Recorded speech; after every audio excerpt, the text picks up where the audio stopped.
Welcome to the Lovecraft tapes. I am Jeremy, your keeper of arcane lore, and we play Call of Cthulhu, a horror role-playing game based upon the fictional works of H.P. Lovecraft.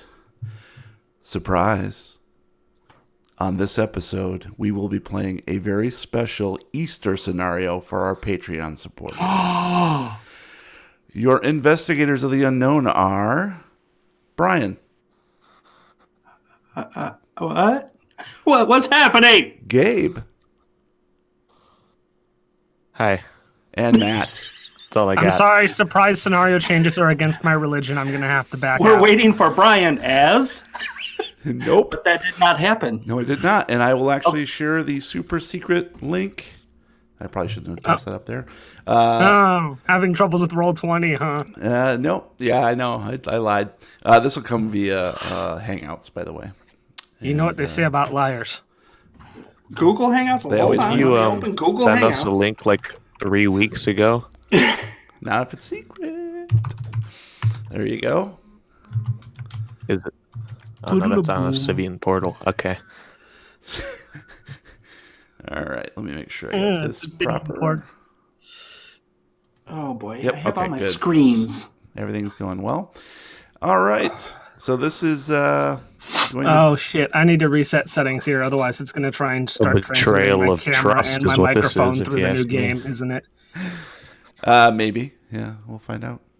And then I'm going to assign you your characters. Wink. Now you know who I am. Edit. And this is going to go to... Oh, actually, Where gotta is make it? sure you're... Yep, okay, there we go. In players' journals. Yep, that's good. They changed the... We're all discombobulated. But there's nothing under the journal. There's what? Who? No, I'm in game settings, and the only option I have is player avatar size. I don't have the normal... Oh, nice, man. Yeah, it's stripped down, so this is a completely blank. So what are you saying? 14? Completely blank. 14 so now? It's like a Ken doll down here, man. They're just smooth. Right? This one's Gabe. Save changes. And Matt. So you should be able to see each other here in a minute. Hi, each other. And you'll be able to control. So I don't need a wiki spot, so that can go full screen. Yeah. I don't have a character sheet, so Nope. I don't need that. Oh, I do. Close it. Yeah, you do have a You do character. have a character in the Yep, new I one, got it. but not the I other got one. it. So But Matt doesn't. Yeah, I don't, though. I'm just going to sit here and... you got it. And now. Matt as no one. You should be good. All right. Matt has to play as the keeper now. Yep. That's Yeah, the whole Looking at prank. the journal, I just see Brian and Gabe. I don't see one for me. Let me make sure I've got one there. Edit. It's set to modern. Should it be 1920s or Oh, modern? sorry. I did it. There we go. It is. It should be modern. I already set everything to modern. Okay, cool. It's all good. Cool. You don't have to make any changes. Awesome. Making changes right now. But go ahead and take just a couple minutes, if you will. And for the listening audience, what I've done is created 3 characters named Brian, Gabe, and Matt, and they'll be essentially playing themselves during the scenario. And I have Oh, Simon Gumble, huh? I have taken a few of the professions in the quick start guide and assigned some random skills and random attributes to these characters that approximate but are not exactly like what they actually are. But for the scenario that we'll be playing, some of these skills were specifically chosen just to make sure it all worked out. So that's what we're going to be doing. And I'm going to turn that so I can see you guys and your reactions. I see that I'm going to have to speak French. Not necessarily, but some of these were just for flavor. So just, take a look at your skills. Take a look at... I can say in French. And essentially what I've done Thanks, is... Dexter's Lab. In a generalized sense, I've made Brian more the muscle of the group. I've made Matt more of the sort of science and medicine. Which way to the gym? And I've made Gabe more of the intellectual sort of spotting things, that sort of thing. So there's hopefully enough crossover between the skills. Gabe's reaction. I'm sorry. to fill in the gaps. So we'll find He's out. like, as we I go. just woke up. Phil McCracken. Oh. Yeah. So, yep, I've sprung this on the players, and this is a complete surprise to them. The one funny thing is, our Patreons know, our patron supporters know. So I let them know yesterday, and sent You bastards. sent them private messages, basically letting them know that we'll be streaming this. I did turn chat off, live chat, on the YouTube video, so they won't be able to chat. Too much of a distraction. Yeah, a little bit. So, anyways, that's it. So we are going to be playing. Trade our trust. We're going to be playing a scenario that I've modified. I won't tell you what it is until the very end, but basically, this is called Easter eggs, and that's kind of where we're going. And I think you guys can see that too. That's what I've named it. There will be no maps or anything like that in this. All right. We don't really need them because it's a pretty quick thing. So it's a one shot, and we're going to get going underway. So Brian, Matt, and Gabe are three friends who live in the eastern side of Michigan, let's say. Yeah. However, they are all three very big fans of a particular weird fiction author named Harrison Paul Likenstuff. And for years, they've read his novels and short stories and saw the film adaptations of his works. Which are never really any good, let's be honest. The books are always better. The books are better. And the the graphic novels and sort of that sort of thing. And that's kind of what brought them together as friends. And year after year, they've always promised themselves that they would really love to go to a convention to celebrate Harrison Paul Likenstuff. And as luck would have it, this Easter in 2019, there is a 3-day convention in Chicago. At a hotel right near the airport, O'Hare Airport, called the Winding Hotel. And, of course, they immediately purchased their tickets online and decide to carpool over and essentially spend 3 glorious days at the Winding Hotel celebrating the works of Harrison Paul Likenstuff. And that's exactly what happens. So basically they drive over Thursday, and why don't you guys describe your car ride over to Chicago and the hotel? I just want to say this isn't a very believable scenario. No, there's no way I would spend that much time in a car with Gabe. Yeah. Oh boy. Surprise. Syphilis. Syphilis? Oh God. I've got it. I gotta go. Well, I start by picking up Matt at the school. And Gabe, for some reason, said the night before he'd be busy and we'd have to pick him up in Wyandotte.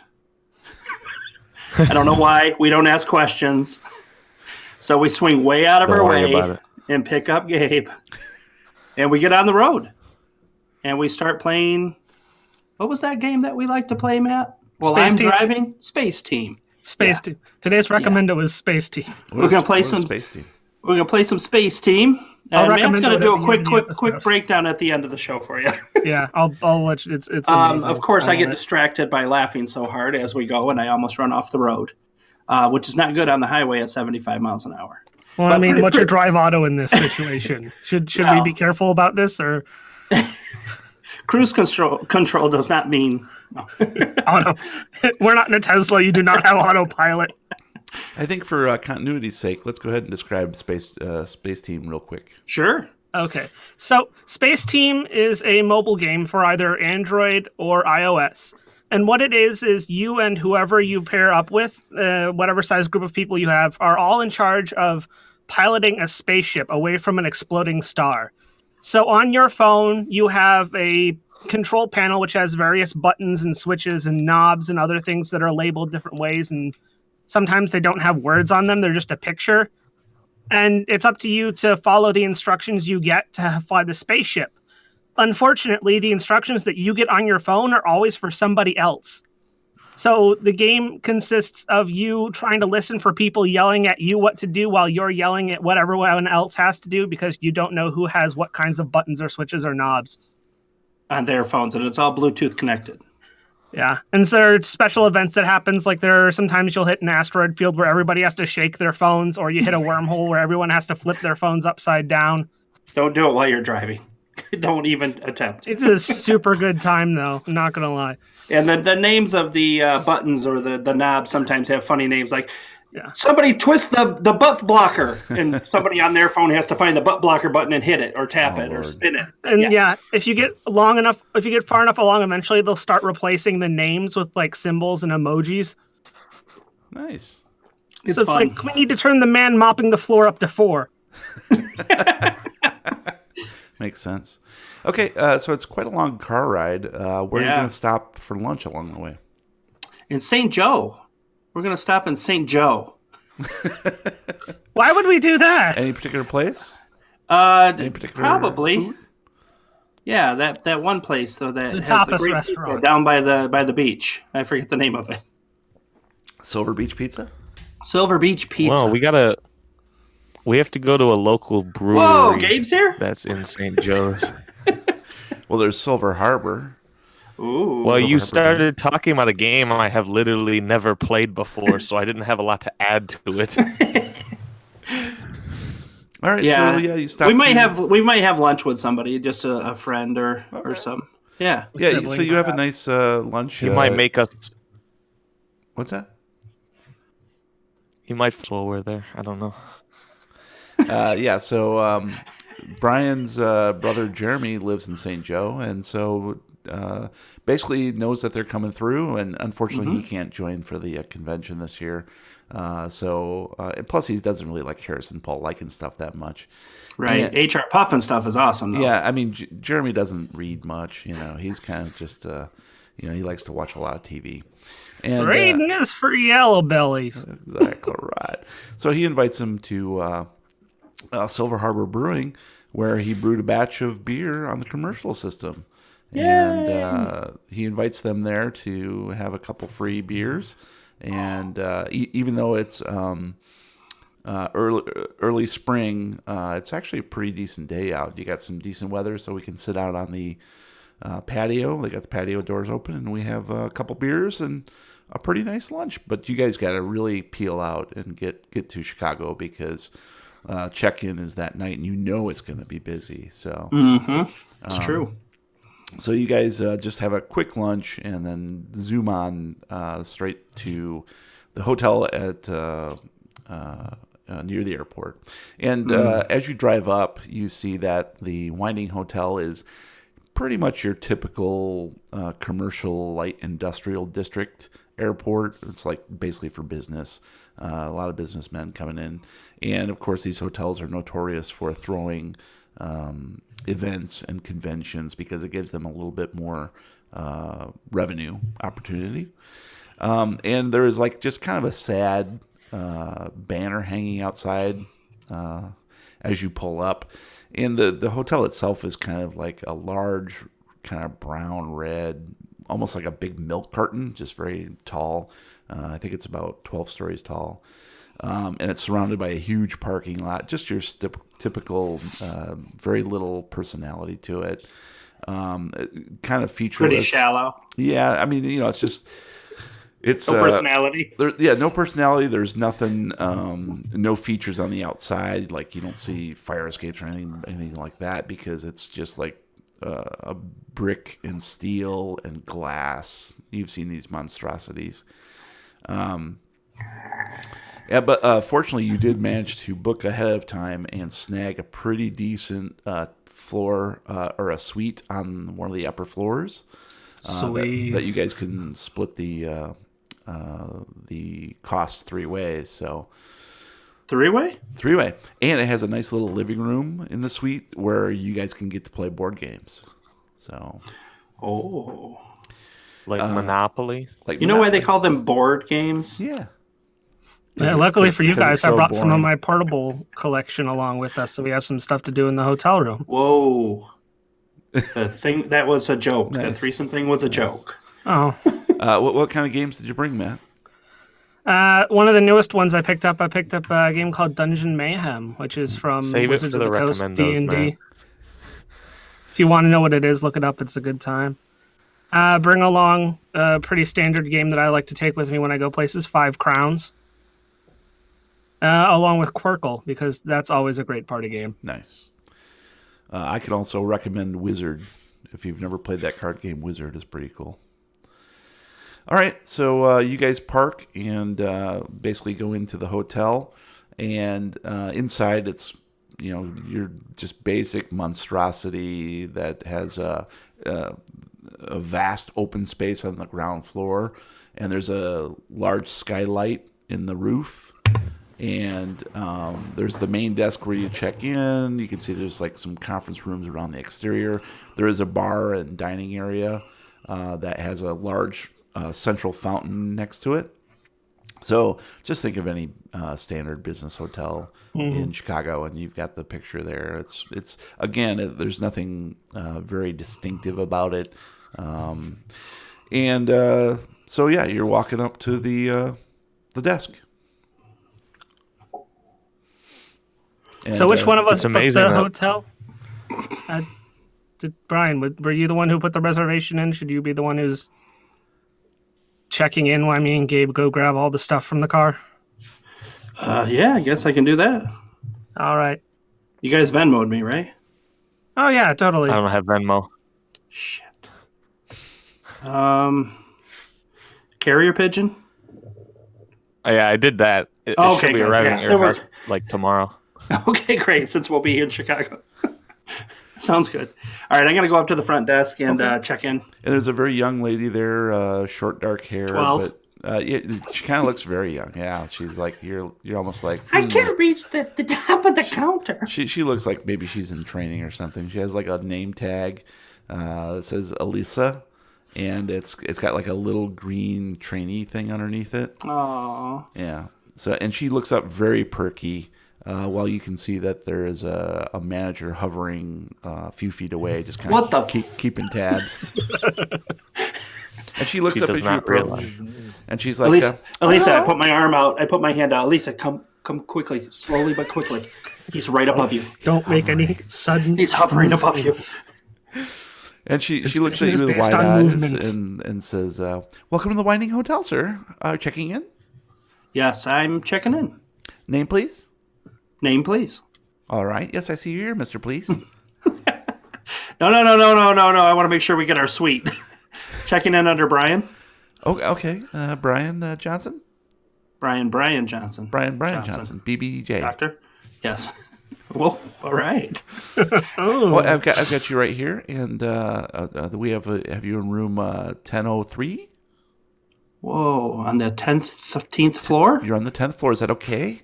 Yeah, it's great. All right. It's a really nice. It's one of our larger rooms. I understand there's 3 of you, and It's just one of me. we have a free continental breakfast. And I see you're here for the Harrison Paul Lycan stuff convention. I can't wait. I'm very excited. I have no idea what it is, but I like it. I have your goodie bags here, and these have the T-shirts in them, and you'll find your lanyards with passes. I don't want to tell you your job, but they're sacks. Oh, sacks. I'm sorry. Yes, these sacks are full of goodness, and so the instructions say to wear the lanyards at all times while you're in the hotel. That will get you into each of the seminars and film showings. We have obviously you know about the fan-created short film festival, and of course don't forget Saturday night is going to be the premiere of the film Eggs. You don't want to miss that. I understand that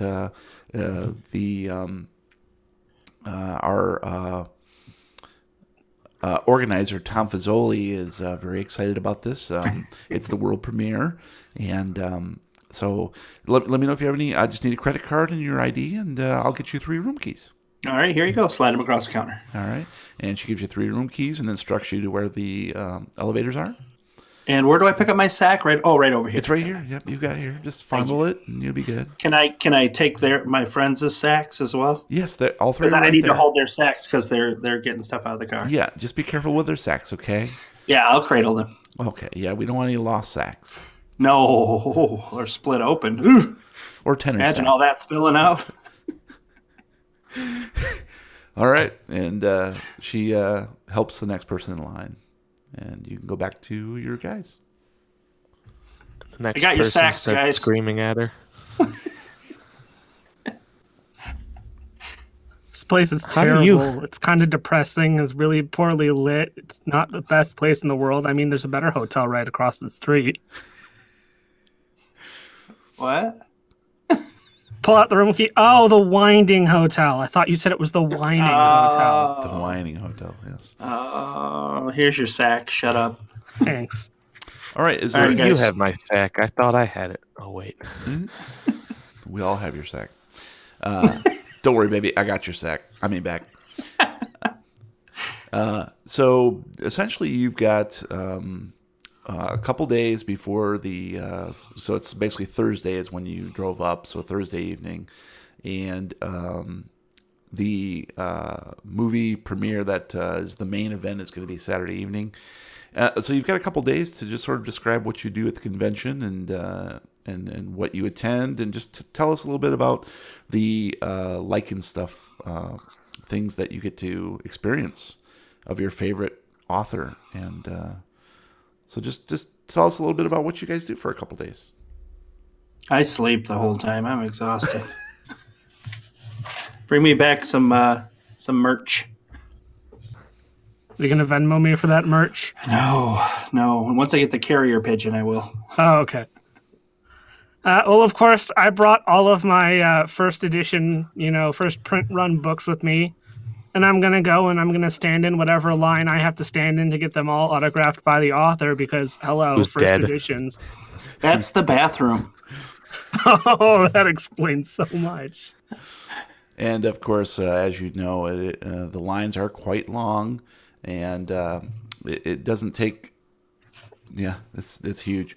It doesn't take very long before your feet are starting to hurt from waiting in all those lines, and of course the signatures and autographs are extra. They cost extra to get those, and they're always trying to upsell you on a signed photograph.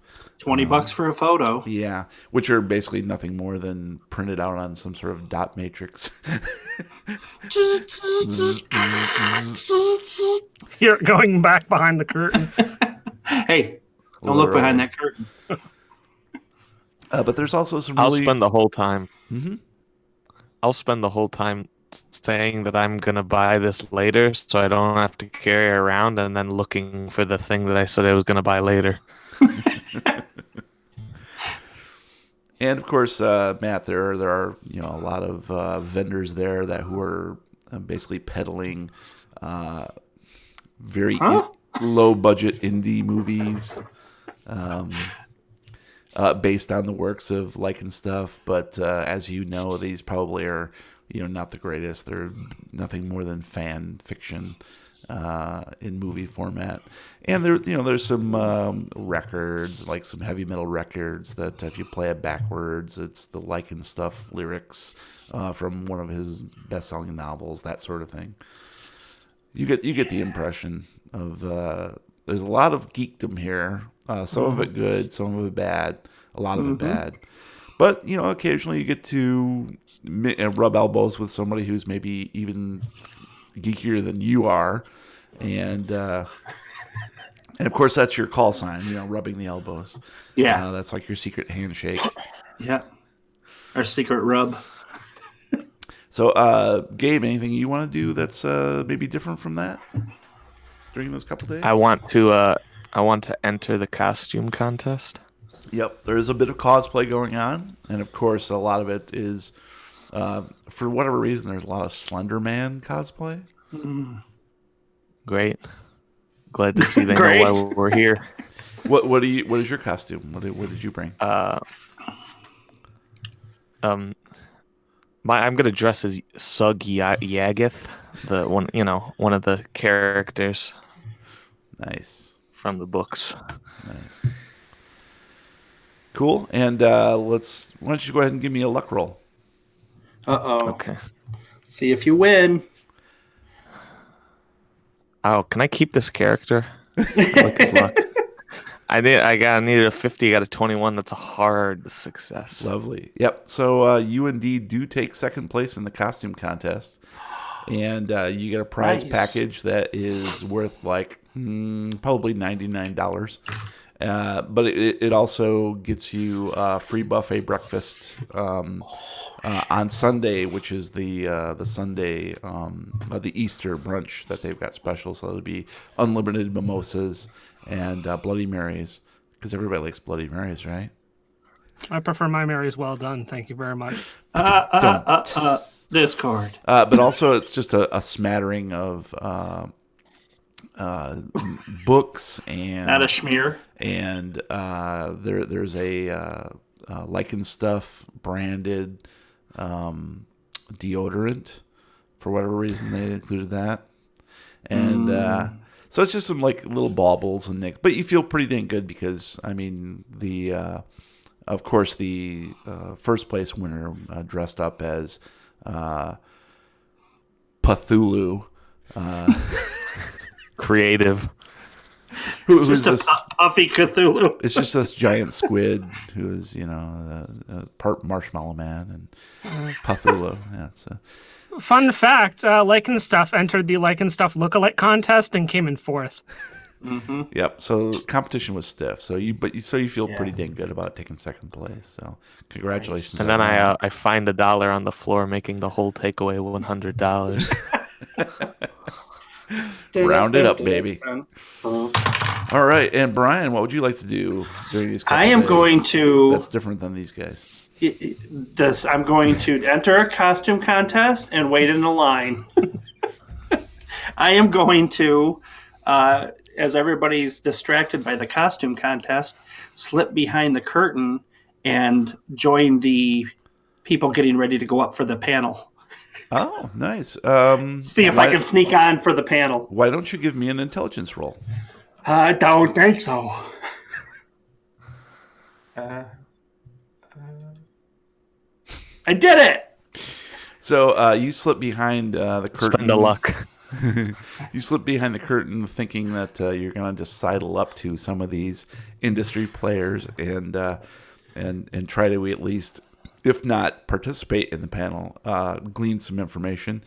But it takes like all of 30 seconds before they sort of sniff out someone not wearing the Lichen Stuff deodorant. And they turn and all give you a hard stare until you are forced to slink back through the curtain and decide that maybe your stealthy ways are not the best way to go here.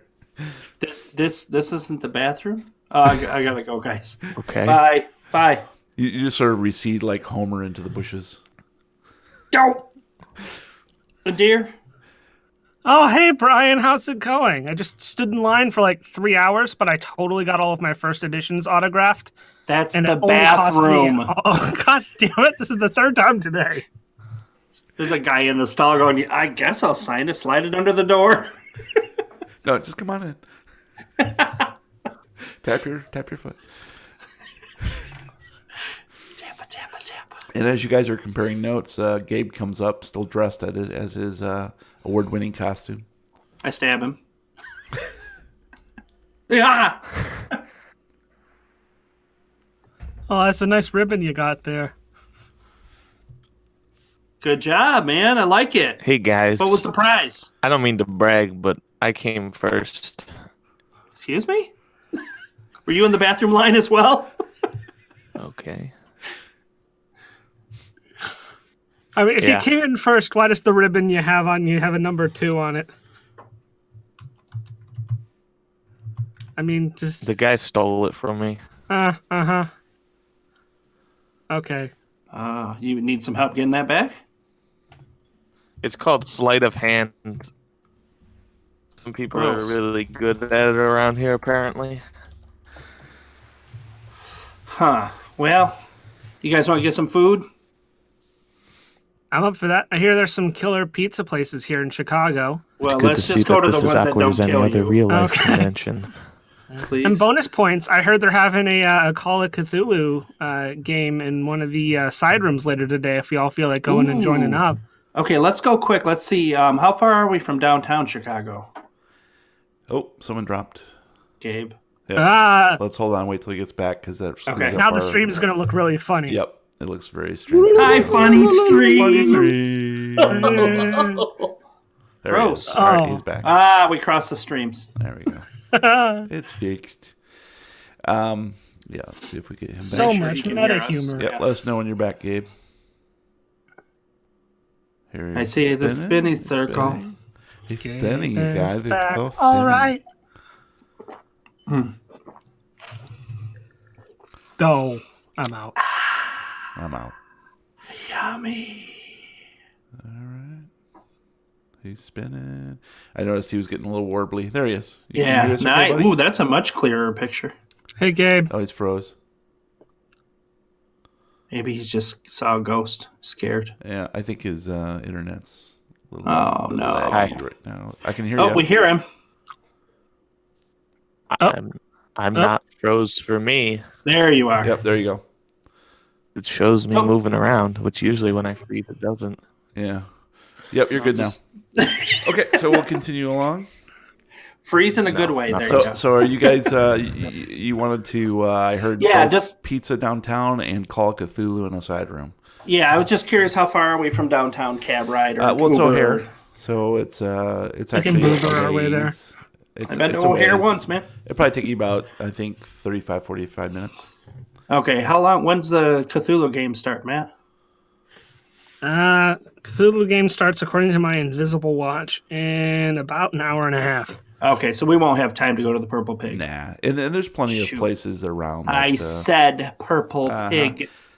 that's not pizza. If it's convenient for the story, I can make it start in 2. Does that work? Yeah, that's No. better.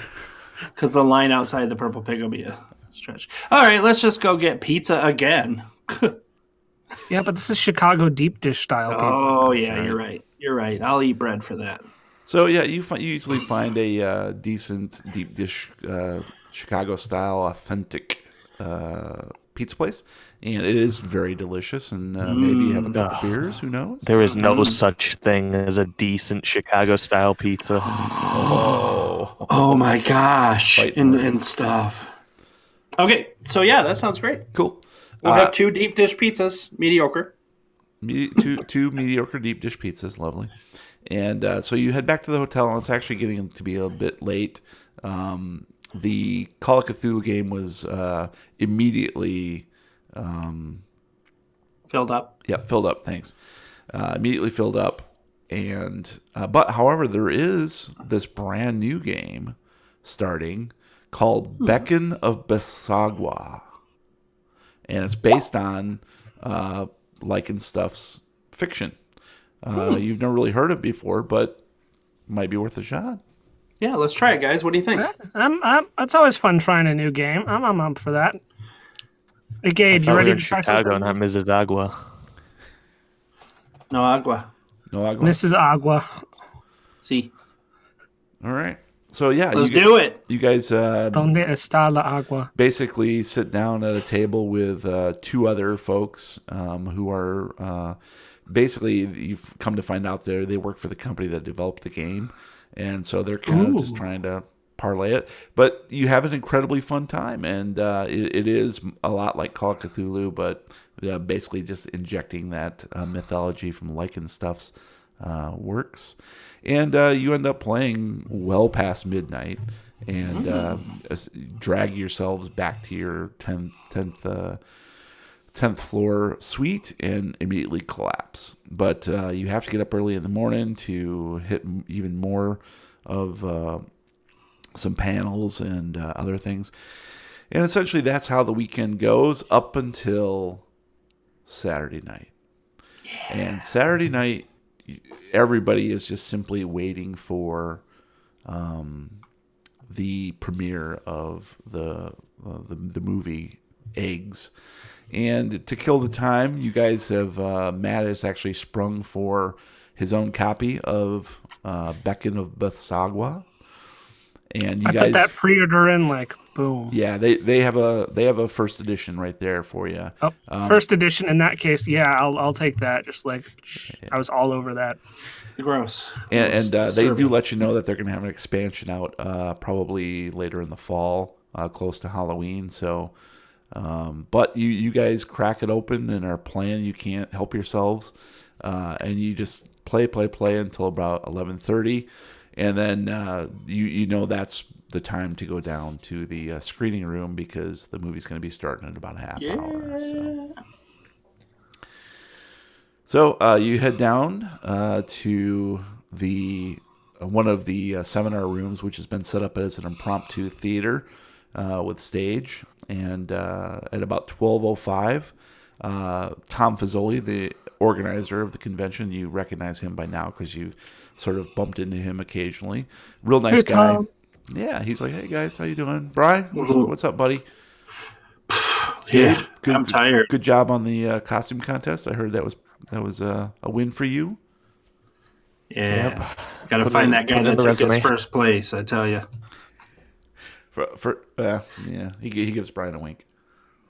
Can I give it back? Sure, of course. There you go. Here's your wink, sir. Take it back. And he says, "Okay, well, I gotta get up to stage. You guys just grab a seat wherever. You got your lanyard, so." Okay, so I walk up on stage and sit at a seat on the panel. God damn it, Brian. He sits anywhere. And so you guys actually do have a couple seats towards the back of the room. And it is packed. Like, everybody has been anticipating this, and everybody's super excited. So at about 12:05, Tom Fazoli strides up on stage, and to thunderous applause, essentially. And he says, "Thank you all for coming to this, our final and probably most anticipated film of the weekend, Eggs. I've been looking forward to seeing this myself. It should be a good one. Before we get started, I would like to say thanks to Randy Padilla, director of Eggs." And he points out someone in the audience. A guy stands up in the front row. He looks like he's about 30-something. And he sort of stands up, turns to you guys, and bows to the audience. And then gives a quick wave and then sits back down. And then Tom continues. "And Lauren Richards, the star of Eggs." And another person stands up, a very attractive dark-haired woman. Looks like she's in her late 20s. And she's sitting right next to the director, Mr. Padilla. And she of course waves to the audience, and you guys are like, "Oh, I haven't seen her." And it's kind of odd because you haven't seen either of these two the entire festival so far. So this is sort of, maybe they came in just today for the premiere. You're not quite sure. And They're fake fans. Fake fans, yeah. They're not hardcore. And Tom continues, and he says, "Thanks for being here with us this weekend. Mr. Padilla and Ms. Richards will be available at an open session tomorrow morning to discuss the film. For now, thank you all again and for coming, and I hope you enjoy Eggs." And he indicates he goes back to his seat next to the director and the star, and the lights go down, and the movie begins. And As the movie starts, I'm just going to lean over to Brian and be like, "Psst, hey, so since this movie is called Eggs, if it's bad, does that mean we can say it sucks eggs?" Shh, it's starting. Oh. I don't want to miss the preview. "Let's all go to the lobby. Let's all go But to the the lobby." movie is starting. Oh, yeah. Go to the lobby, damn it. Go to the lobby and don't come back.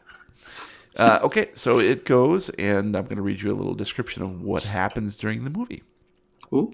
The plot of the film Eggs follows a group of 3 men and 2 women who, for reasons never quite explained, are exploring an unnamed South American jungle in search of a lost city they refer to as Leng. Although the characters in the film talk about being in South America with constant references to the heat, humidity, and general nastiness of being in the jungle, the film was clearly filmed elsewhere. The forest they are in is filled with fir and pine trees, the sky is usually overcast, and the general atmosphere looks like it's somewhere in the Pacific Northwest. The characters carry with them some small stones etched with some kind of symbol that bears a vague abstract resemblance to an egg, which they refer to as artifacts from the city of Leng. Starting early in the film, the group is constantly beset by attacks from large rabbits, which the characters describe, but which are never actually shown on screen. The film does, however, show the results of these attacks in a grotesque, hyper-realistic detail. Large boils on the skin, which later burst in a spray of blood and pus. The film ends with a group being attacked by a giant rabbit, which is also never actually seen on the screen, beyond a few slime-covered trash bags and waving foam rolls. Again, the results of this attack are shown in extreme detail. Severed limbs flying through the air, sprays of blood and body parts strewn about. The final shot shows the main heroine, played by Lauren Richards, carrying one of the artifacts and running off through the jungle, quote unquote. And the one thing that strikes you guys is, clearly this is low budget stuff. Not very good, but it's also kind of creepy. It has this weird undertone that gets under your skin, and just even though it's like almost laughable, there's just something slightly disturbing about it too. And as the house lights start to come back up, you get this sort of weird chill, and I'm going to need each of you to make a sanity roll, please. Oh my goodness gracious. I needed a 60. I rolled a 42. That's a success. I needed a 16. I got a 14. That's a hard success. I needed a 50. I rolled a 7. That's an extreme suck. So look at that perfect gradient from success to hard to I extreme. know, it's pretty amazing. That is oddly satisfying. However, you still do get a bit of a chill. You're just not you're able to shake it off, but you are going to take 1 sanity damage for that. Where are we it turns out we've been sitting under the air conditioning vent the whole time. So you'll each take 1 sanity damage, and but you're able to kind of shake it off a bit. And as the house lights do come up, and you readjust to your environment, there is a bit of a light applause coming from some of the other attendees, but it's not by any stretch. It's sort of confused, and there's like a bit of muttering between some of the other attendees, and even the people around you are like, "What the hell did I just watch? This is the weirdest thing I've ever seen." And so the house lights come up, and that's what you see. You're just feeling kind of shaken a bit. Burr. What the hell was that, guys? I felt like I just watched The Room all over again. Right? Bizarre, but strangely addicting. I need to get my tickets now. That's all I gotta say. I have a feeling this movie is going to become the source of a lot of memes later on. I bet. I wonder if anybody recorded it on their phones. Oh, probably. Oh, you know how these things go. Despite the normalist no recording rules, there's usually a guy in the back. Yeah. I should say there's a guy in the very front with an iPad just held all the way up blocking everyone's view when he can see it. Well, Brian, that was a very astute observation. Why don't you go ahead and give me a spot hidden roll? There it is. I told you there was a guy in the front with an iPad. So I needed a 70. I rolled a 93, but everybody stood up as I started to look around. Exactly right. And yeah, you kind of think, well, maybe these people respect the filmmakers enough that they didn't bother to bootleg it. Oh, that's a good. I don't know why you'd believe that. Joke of the day right there. Well, we'll just have to wait and see, won't we, guys? Guys, No. I'm alone in the room. Well, actually, Oh, hi, Mark. Oh. Actually, Brian, you look over as you're saying, guys, and Matt is suppressing a yawn, and Gabe looks like the day just is too much. I mean, by this point, the film itself was only about 52 minutes long, but even so, you're approaching 1:30 in the morning. Yeah. And this being the end of the convention, except for a couple of things tomorrow morning, just as a goodbye. Even you yourself, you're feeling tired. You can see these guys are completely tired, and I'm gonna need So I think that's good. So you guys are clearly, and you can see everybody around you too is sort of shambling off back towards the rooms, almost Zombies! unexcited from the almost like anticlimactic. As their main I said, sucks eggs. Their main draw for this convention, it seemed to Fell a little bit short to me. Guys? Wow, now you're making short jokes. Matt's right there. Yeah, Wow. man, not cool. All right, you guys want to go back to the room and go to bed? Sounds great. Make the beds and then we'll jump in. Yep. I gotta go skinny dipping off a naval pier quick. I'll meet you there. Oh, jeez. The naval Good luck. pier. Boy, it's so formal. I know, right? Gonna put on my tux and go swimming off the naval pier. I'm gonna start heading out of the convention room. I'm gonna follow Brian back to the hotel room. Cool. All right. You guys drag ass back up to the hotel room. Gabe, you going with them too? Like a dog with worms. I guess. If no one's gonna record me skinny dipping off of a naval pier, what's the point? All right. Could So use a water-resistant phone. It's true. you guys basically just managed to get into the room, and you're like, "Oh my gosh, you're so sleepy now that even taking your clothes off seems like a chore." So you don't bother. You basically just keep your clothes on. I raise my arms up and go, Matt, Brian. will you take my shirt off? Night, I'll night. I do Take smelling yours off. salts You to take wake mine. myself up. Nice. All right. Ugh. So I do some cocaine to wake myself up. yeah, every hour on the hour. Oh, Set an alarm. So good. All right, so essentially you guys just fall asleep because it's just been a long freaking weekend, and you're kind of looking forward to the driving home after breakfast tomorrow and potentially being home in time for Easter dinner. So, and you fall asleep. And that's our show, folks. And I need to know who has the lowest con. I have 50. Z. 60. 50. So why don't Matt and Gabe Dueling con give rolls. me a D100 roll, please. Oh. Or actually, yeah, go ahead. Just roll your con. That's better. Thank you, Gabe. I needed a 50. I rolled a 10. That is an extreme success. Well, I win because I needed a 50 and I got a 49, and that's closer. So about 2:30 in the morning, time to go to the dentist. Gabe wakes up and you have to pee. Bladder Do you want me to of role steel, play that? motherfucker. Sure. But you guys are fighting for the bathroom because you both have to at the same time. So I get You up, hit the sink. Oh, I cough, I roll out of bed, and of course, because my feet are tired, I just crawl to the bathroom to conserve energy. Nice. Okay. And then You'll do your I'll pee. business. And he's coming into detail. And you know you got that nice stream going. Just feels so good. And I'm going to need each of you to make a luck roll, please. Then his tweezers break. Wait, if I fail the luck roll, do I miss the toilet? yes. Splash. You need a Oh, backsplash.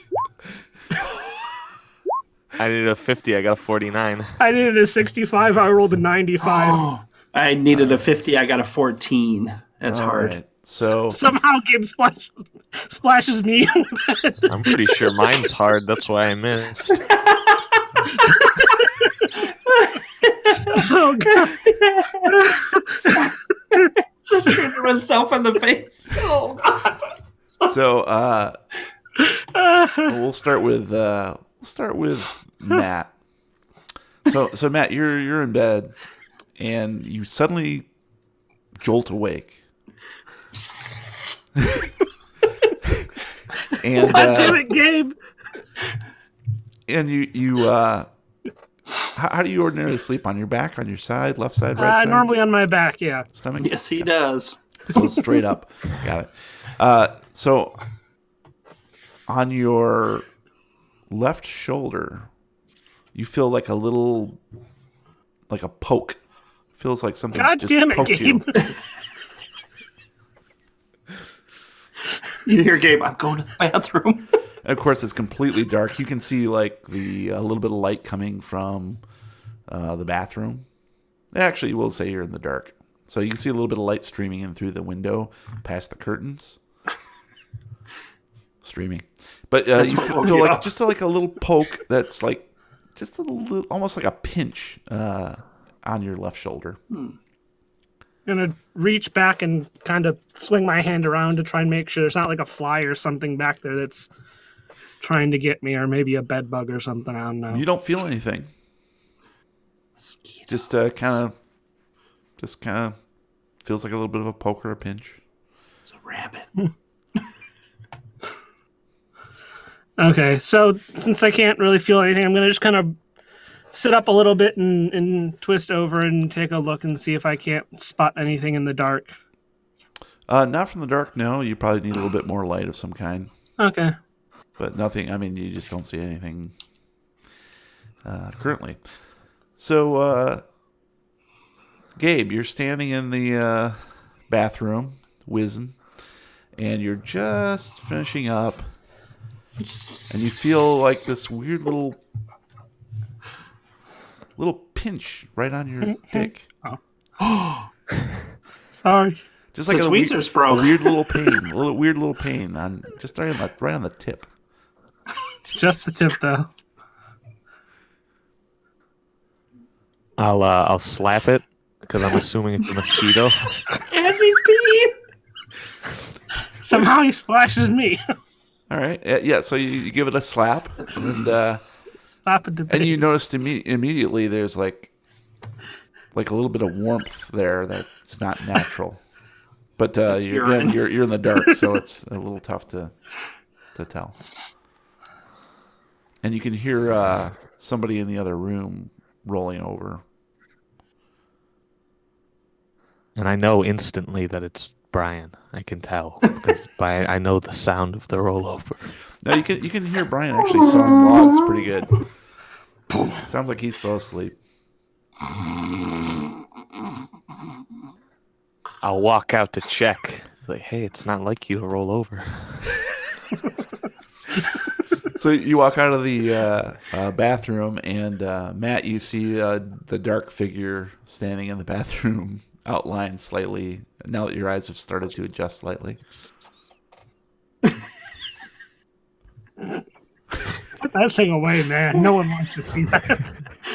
No one can. Oh. Hey, Matt, I'm scared. Can I sleep in your bed tonight? No. No, you can't. Go sleep with Brian. He doesn't roll over. When I do, All right. watch out. All right, I'll climb into bed with Brian. Brian, you come awake, and Gross. Big spoon or little spoon? and Matt has crawled into bed with you for whatever reason. He's fully Matt dressed has? still, but Gabe does. Okay. Gabe has My crawled boob. into bed with you. He's fully dressed, but his pants are unzipped and his dick's hanging out. Gabe, wrong bed, man. You're dreaming. Go to your bed. I elbow him, literally shove, push, elbow him off of the bed. Get back into my bed. All right. I don't have This- that you know, strong this- of an elbow. This 3-bedroom that we have. Hmm. You're on the couch, the fold-out couch. It's like the Three Stooges bedroom. You would have had a bed if your pigeon had gotten to me in time.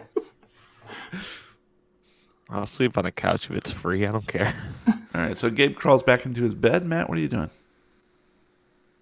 I'm going to watch all of this happen, and then I'm going to laugh a little bit because it's fucking hilarious, and then I'm just going to lay down and go back to sleep. All right. So a couple minutes goes by, and Matt and Gabe and Brian are all essentially drifting off back to sleep, heading towards that promised land of just on the verge, and you hear a scream. Matt, you okay? And at this exact same moment, a scream out in the hallway. And at the exact same moment, you see the power go out. Your alarm clock just goes, poosh, and the lights on the from outdoors just go out. Ooh. So it's completely black in here now.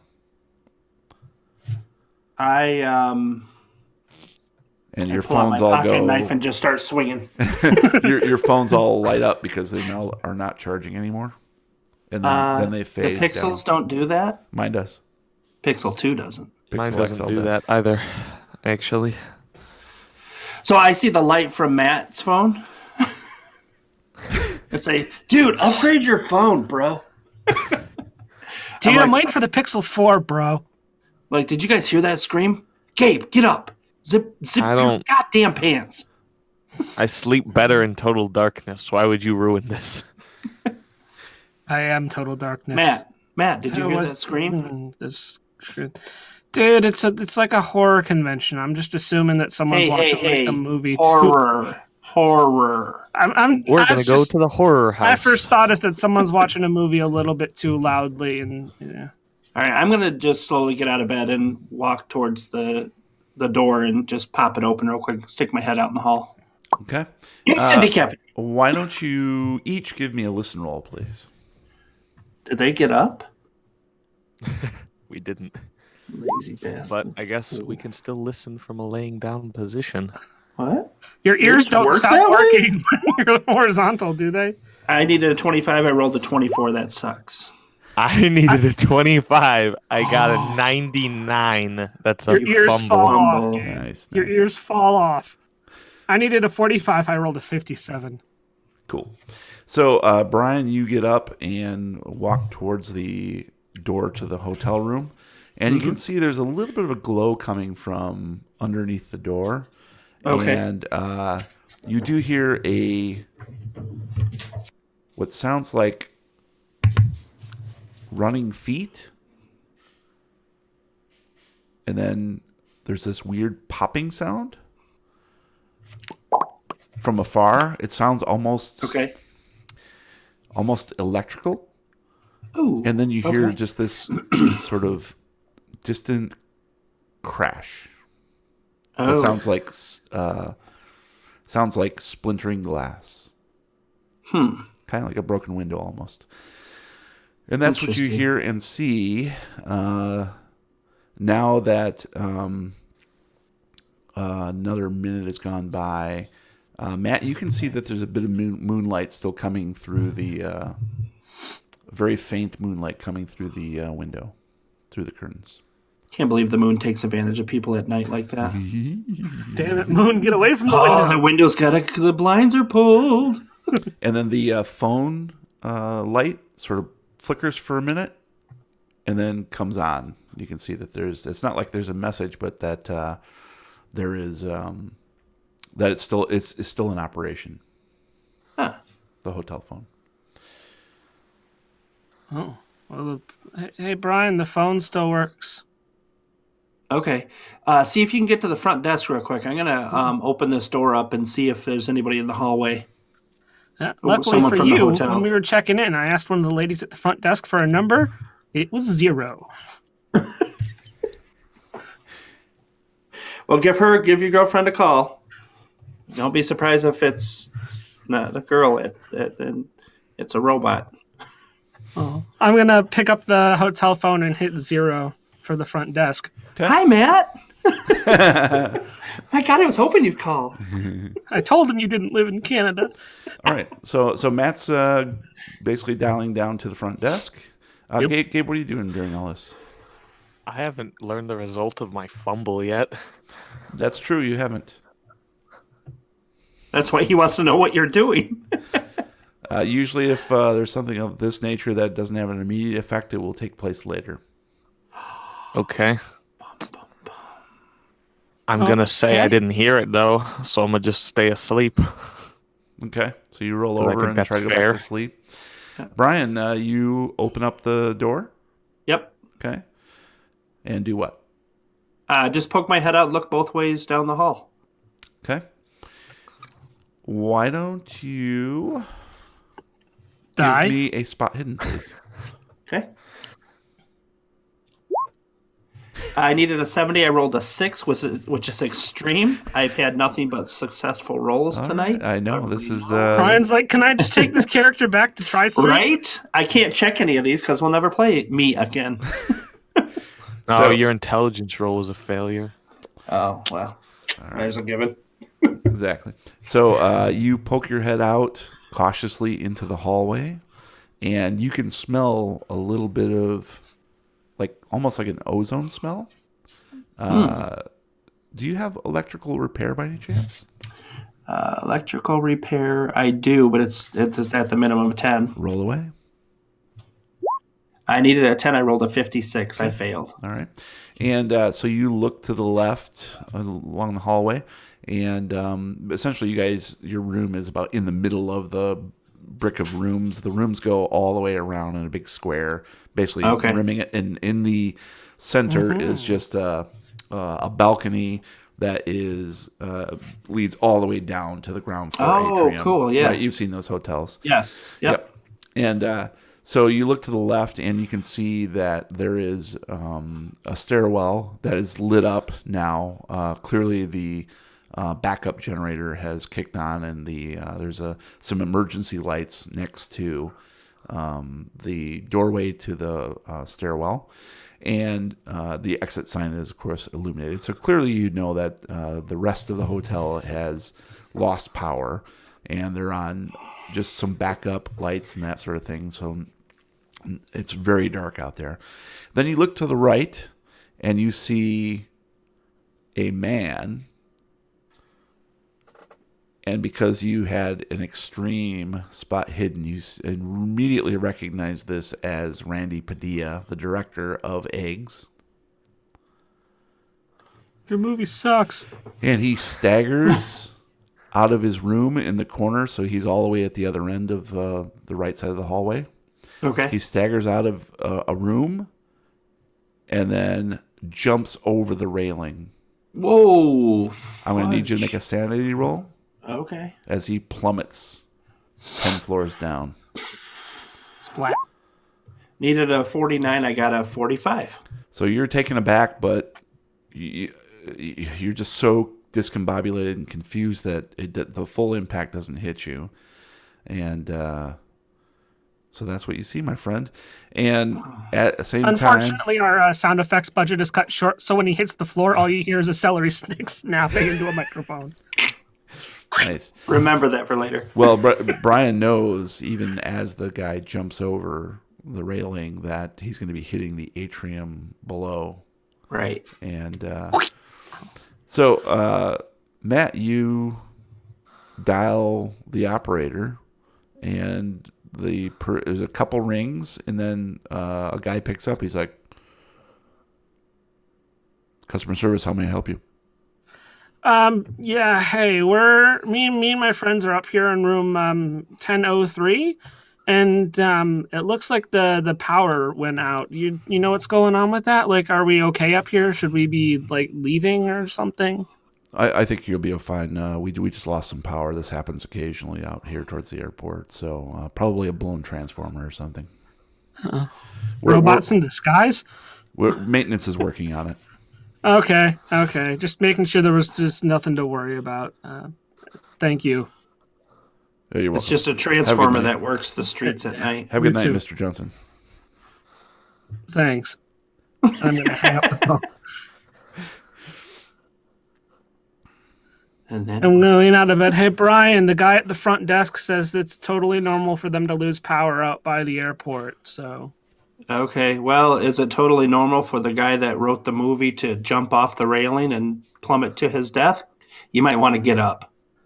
Oh, I mean, have you seen You the might Rotten want to get Tomatoes up. scores? All right, okay. There's a rabbit okay, in your bed. I'm up. I'm going to get up out of bed, and I'm just going to walk over to the living I room. put eggs all over the floor. When your feet swung out, you stepped on all of them. I'm going to just kind of immediately head over to the little mini Boys' room? hotel coffee maker, and I'm going to use I guess we don't have power, and I'm going to realize there's no electricity, and I can't make coffee, and I'm going to be really pissed. Then he's going to rage out at that point and be concerned. Matt, get Gabe up. All right. I'm going to pick up one of the plastic cups that they give you for stuff, lean over into the living room and chuck it at him and be like, hey, Gabe, get up. That didn't work, so I'm going to find what's something up? heavier. Take the coffee maker and chuck it at Gabe. Gabe, get up. Guys, grab your cell phones and come with me. Put a pillow in the door so it doesn't shut, because we're not going to be able to get back in with our keys. The electricity's out. Or we could just flip the little bar. It actually depends on what kind of lock. I'm not going to the bar. Depends on what kind of lock the hotel door has, but if it has one of those, let's do locks, both. Sure. Flip that out. Redundant system. Plus, when we're running back in, we'll trip over the pillow. It'll be funny. Three Stooges style, just boom, right on top of each other. Oh, I didn't then think they of it all that way. realized. This is a really comfortable pillow. That's what they call a bum rush. Wait. Okay. Right, so I'm at the door with my cell phone and the flashlight on. And I'm like, come on. He just jumped off the freaking balcony. We got to see what's going on. Okay. I'm going to grab my phone. I'm going to grab a pillow from the bed and stick it in the door. It's gross. What are you doing with the pillow? Stick it. All right. I didn't hear. Does Gabe join you guys? Okay. Yeah, I'm coming. Okay. Gross. So the three of After you. that, come with us. I'm coming too. So the three of you enter the hallway, and you can see it is like very eerie, very dark. Only with consent do we enter the hallway. Exactly. And so yeah, describe what you're doing. 2019. That's right. You're out in the hallway. Okay, guys, down here. I briskly walk with some iced tea. Make sure I turn the flashlight on my phone on so I can see what the heck I'm doing. Towards where he jumped. That way. Okay. So you walk to the right out of your room and towards the end of the hallway, where it basically just turns left and it's just a big square. But the room that you saw him run from, or limp from, stagger from, is wide open. The room door is wide open. Okay. The door is wide open. Guys, he came right out of there. Look, let's look over the balcony. I put my hand on the back of each of them as we look. Lean in. Hold on to the railing. Lean in. Get over. No, it's right down there. Keep looking. You can see it. Oh, hey, look, there's a penny. Ah! So you're looking down, I assume? Yeah. Oh, so yeah. it's completely black down there. I don't see anything, man. And it's dark. Why don't each of you make an intelligence roll? Oh, listen, we need to be intelligent. Shh, you smell something? My time to shine. I needed a 60. I got an 80. That's a failure. I needed an 80. I rolled a 20. That's a hard. I needed a 50. I rolled a 4. That's another extreme. God damn it, Brian. Stop it. So, you're ruining all your good rolls for the normal podcast. Exactly. So, Matt, the one thing you notice is that, even though you saw moonlight coming in through your hotel curtain window, past the curtain, back in the hotel room, you do not see any moonlight coming from the skylight above. It was just a guy outside your window mooning you. Completely the light pitch was coming black. in. Oof. And Brian, you also realize this, but you do see that it doesn't make sense to you that if a transformer had blown, that there wouldn't be more emergency lights. Emergency lighting. Yeah. Just seems very strange. That's what you see down below. Okay. Gabe sees nothing. He's just sort of like, "What's up?" He's still sleeping. Yeah. Guys, be quiet. I want to hear if anybody's down there. Yeah, guys, everyone stop talking right now. We got to be quiet. We got to not talk so Brian can hear. I rolled a 25, or needed a 25. I rolled a 40. I'm like, Gabe, shut up. I'm trying to listen. Yeah, that pretty much does it. Yep. So you don't hear anything. Hey guys, he came out of this room. It's wide open. Let's go check and see if there's anybody else in there that needs help. Hold on a second. Or at least we can take maybe some scripts or some of their stuff out of their mini fridge. Yeah? One second, guys. I'm gonna walk back to the room. I'm going to dig through my bag because I'm pretty sure the goodie sack we got for this convention had a special glow stick in it that had the logo for it printed on there. Ooh. And I'm gonna rave. Yeah, because there was a rave earlier today. No, because glow sticks are cheap. Right. So that's fine. But it will take you a minute or so to go do that. Okay, You're I just want to go back and I want to halfway down this bank of rooms, essentially. Yeah. I just want to find the glow stick, Cool. crack it a couple times and shake it to get it glowing, and then I'm going to head back to the balcony with it. What are you guys doing during the meantime while he's running back to the We're room? going to go check out that room. You cool with that, Gabe? Yeah, let's go. Okay. All right. As you approach the open doorway, you can see a soft yellow glow coming from inside. Peering through, you can see the central area of a hotel suite, much like your own. They have a glow stick. The furniture has been pushed up against the wall, and in the center of the floor is a large circle drawn in a shiny red substance, which is either blood or something very much like it. Standing around the circle are a number of candles, all of which have clearly been burning for some time, with pools of wax in the carpet around each. Inside the circle, her face and body contorted in a grotesque rictus of pain, lays a woman you immediately recognize as Lauren Richards. Her eyes are blank and glassy. Her body is covered with large gaping pits, dripping blood, pus, and some kind of black ichor. She is clearly dead. I'm going to need each of you to make a sanity check. Dead. I failed a lot, so I better not I don't fail have any now. checks. Can I do it through Venmo? Boom. 59. Needed a 59, got a 35. Success. Okay. I needed a 49. I got an 11. That's hard. Gabe and Brian, you're each going to take 1 point of sanity for seeing the body. Stop it. Am I marking the correct one down? The first one. Yeah, that's what Yeah, I'm it's doing. the first Okay. one. Yep, then I'm doing it right. All right. So, and as soon as you recoil from this horrifying sight, something races out of the doorway from inside the room past you through your legs. And it looks like a little pink bunny, but moving very quickly and without fur. That's why it's pink. I'm going to need each of you to make another sanity check, please. Come on, bro. Looks like the Energizer Bunny is about to get arrested for assault and battery. I needed a 58. I got a 21. That's a hard success, and I'm racing away from that joke. I needed a 48, and I rolled a 41, and I think it sucks. Nice. So you do not take any sort of sanity damage from this, but the little hairless pink bunny just zooms straight down the hallway into the darkness. What the hell was that, Gabe? And then you see Matt approaching with his glow stick. Did it go past Matt, or it Nope, went the other way? Okay. All right. Hey guys, I found the Zoinks. complimentary glow stick. Hold on. I'm gonna walk to the edge of the balcony, hold the glow stick out over it in my hand, and I'm just gonna let go and watch it fall. Okay. And what are you guys doing as he's doing this? Freaking piss in our pants. I'm going to follow the pink bunny. I'm going to follow the glow stick. Bye. Whee! I'm like, Gabe, what are you doing? Matt, there's a dead woman in this room. It's science.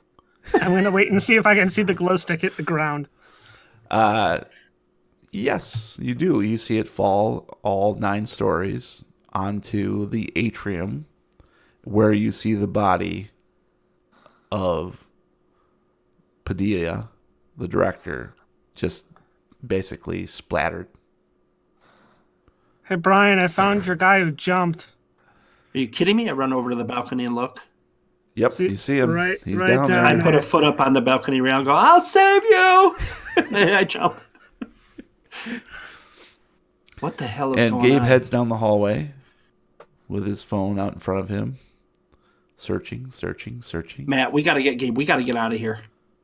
What? But we paid for the whole. Are you kidding me? 2 dead bodies? You want to stick around? I don't think they offer early checkout at like 3 a.m, man.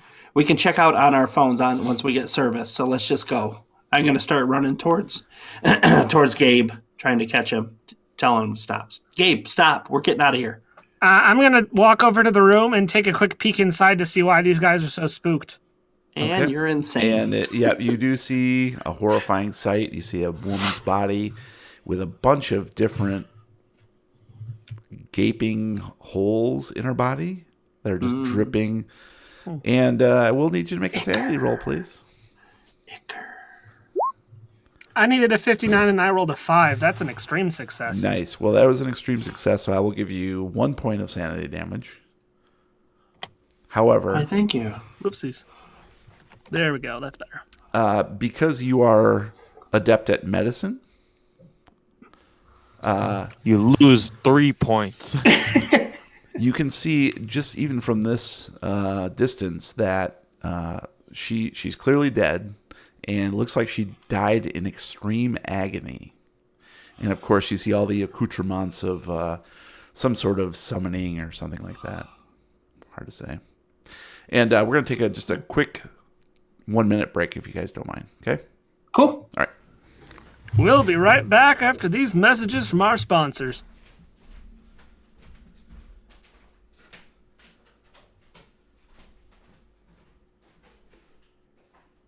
Hey, Gabe, looks like we picked up another million. Now that it's just you and me. Jeremy's like, we need to take a quick 1-minute break. And I made a joke about being back after messages from our sponsors, and they both just stood up and left. I literally, mine was like 1 second. That's what that was. That wasn't. So what are we going to do with all these followers we now have? I don't know. I mean, especially it's Patreon, so they all found out, and now we're worth millions. We are like the highest funded Patreon on Patreon right now. Yeah. We're just gonna retire, move somewhere nice. Go to Vegas. Vegas is an Bet it option. all I was on thinking red. like Boca Raton. Boca Raton. Oh god, no, there they all go. I did it. I made it. We lost I made it. Ah, god damn it. Just before I was about to buy the house too.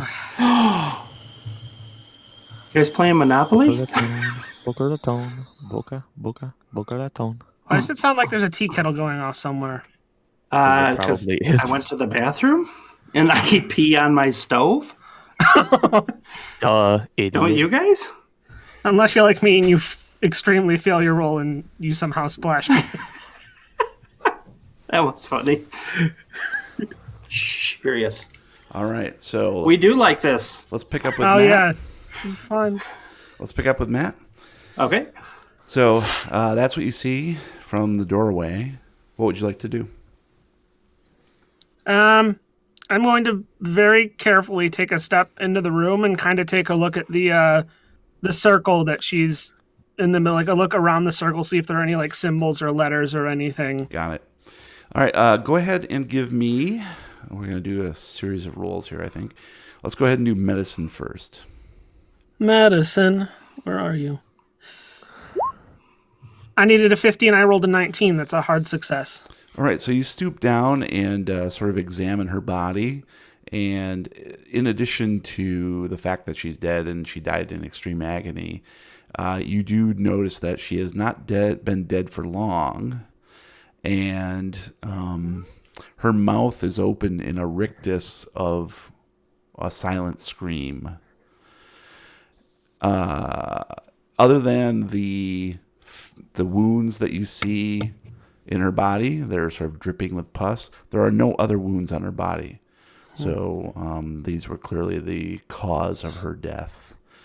As you're stooped there next to her body, you take a closer look at the circle, and indeed it does look like it is blood has been poured out from somewhere, not from her though, which is interesting. And the candles that are ringing the circle look like just ordinary wax candles, and there's they've melted to the point where there's a pool of wax beneath them. But judging by that, it looks like they've been burning for quite some time. Why don't you going to give me an intelligence roll, please? I needed an 80. I rolled a 51. That's a success. So you gather from the length of melt on these candles that they were probably lit sometime while the movie was running that you guys had attended earlier. That's how long ago. And just glancing around the rest of the room, you see that there is this odd-shaped stone just outside the circle. It's polished smooth, and it looks like it has some sort of etching on it. Nearby that, near the stone, which is about palm size. It's like something you could hold in your palm, so just a couple inches across. Lying nearby this stone is a video camera. And you see that the glow that is coming from the room is actually from the bathroom nearby. And the doorway to the bedroom is flung wide open. Okay, so I'm going to very carefully tiptoe my way over. I'm going to grab the stone and I'm going to pocket it for now. And I'm going to take the video camera as well. And then I'm just going to, on my way out, just stop by the bathroom for a second, see that there's the light coming out, and I'm just going to kind of very carefully, very slowly twist the door handle to see if it's unlocked or not. Yeah, and the bathroom door is open slightly. So that's where the glow is coming from there, all too. Right. But we'll get back to you here in just a second. No. We're going to pick up with Matt and Brian, who are Gabe. Gabe and Brian, working their way along the northern hallway that runs east-west. Yep. And Gabe is sort of walking down the hall, hoping to catch a glimpse of this hairless, pink, what you guys think is a bunny of some sort. But there's nothing being revealed by your phone light. And Brian, you catch up to Gabe rather quickly. Gabe, we got to get out of here, dude. That other guy killed himself. We saw his body. He's down in the lobby, in the atrium. Well, I was hoping to be able to catch this thing, but I guess not. How are you going to catch it? You have a cell phone. And zip your pants up. Speaking of which, why don't you each give me a luck roll? You too, Matt. Oh, all right. He ain't even here, though. I got a 50. I needed a 50. I got a fail, but I'm going to spend the luck. Oh, nice. You spend the luck on a luck roll? I don't think so. You could spend the sanity on a luck roll. No. Right. I needed a 50. I got a 26. All right. I needed a 65. I rolled a 53. All right. Why do you have 65? So Matt, you're in the room. You're just getting ready to pick up the stone, and you just feel a little itchy on your shoulder where you felt that weird little poke. And as Brian mentions to Gabe, they probably should zip up his pants. Gabe, it's feeling quite a bit warmer on the tip of your penis. And God. you both, Gabe and Brian, both notice that it's a weird blotchy red color. Here, let me see it. That's quite unnatural. Why you feel like this is a necessary component to this? You're the one who went to the bathroom at the exact wrong time. Crawling on the floor. So I wasn't naked when I was crawling on the floor. Let's go with Brian and Gabe. What do you guys want to do? Gabe, come on, dude. Zip up your pants. I do what I want. We got to get out of here, man. Starts helicoptering it in the hallway. I can fly down to that guy and see if he's okay. All right, let's get out of here, I guess. If we're not going to catch We got to get this, Matt. whatever. I think he stayed back by that room where the girl was. And indeed, you can see his shadow moving because it's just down, like basically like halfway. It's like a rave in there. Yeah, glow sticking. He's still waiting for the beat to drop. All right, so Gabe and Brian turn back, giving up their chase of the hairless pink bunny, and make their way back towards Matt, who is currently looking at the stone that he picked up, which has a picture of an egg on it. Not a picture, but an etching in the stone. That is just an egg with these little zigzag lines. Almost looks like an Easter egg of some sort. and picks up the video camera, which let's see here.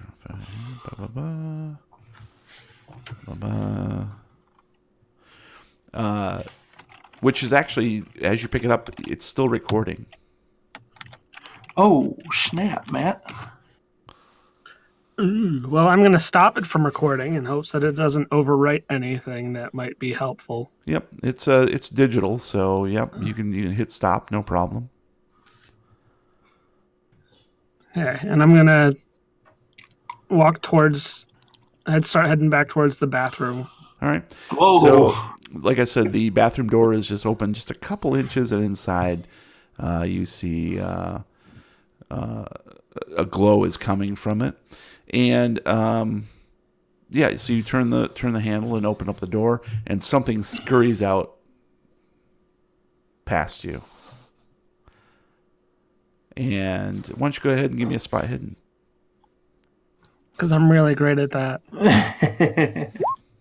I needed a 25 and I rolled a 79. That's your a luck. failure. So you don't get 65. close. You don't get a really good look at it, but whatever it is probably around, I don't know, let's say about 3 inches long. It's just like some weird bug or something, and it just like with lightning speed just zooms past between your legs and out the door to the hotel, out into the hallway, presumably. And at that same time, Brian and Gabe, you do see something dart out of the hotel room and head south along the hallway, basically back towards your hotel room. But you don't see it as it goes around the corner, obviously. Yeah. Guys, let's get the hell out of here. We need to be able to call the police, but I don't have a signal on my phone. That is correct. You do not have a signal on your phone.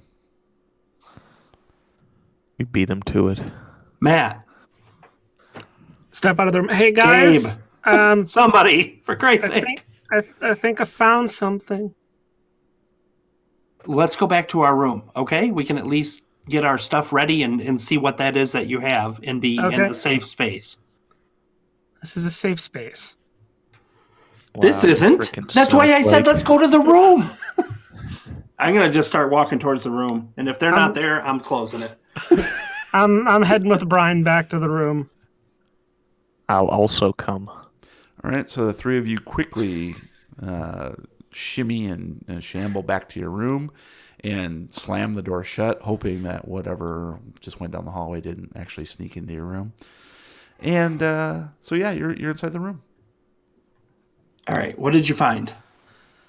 So a couple of things. The girl in there, yeah, she's dead. Duh. We knew that. Although, from what I can tell, she didn't die too long ago. Also, you saw the candles, right? They melted into the wax pool on the floor.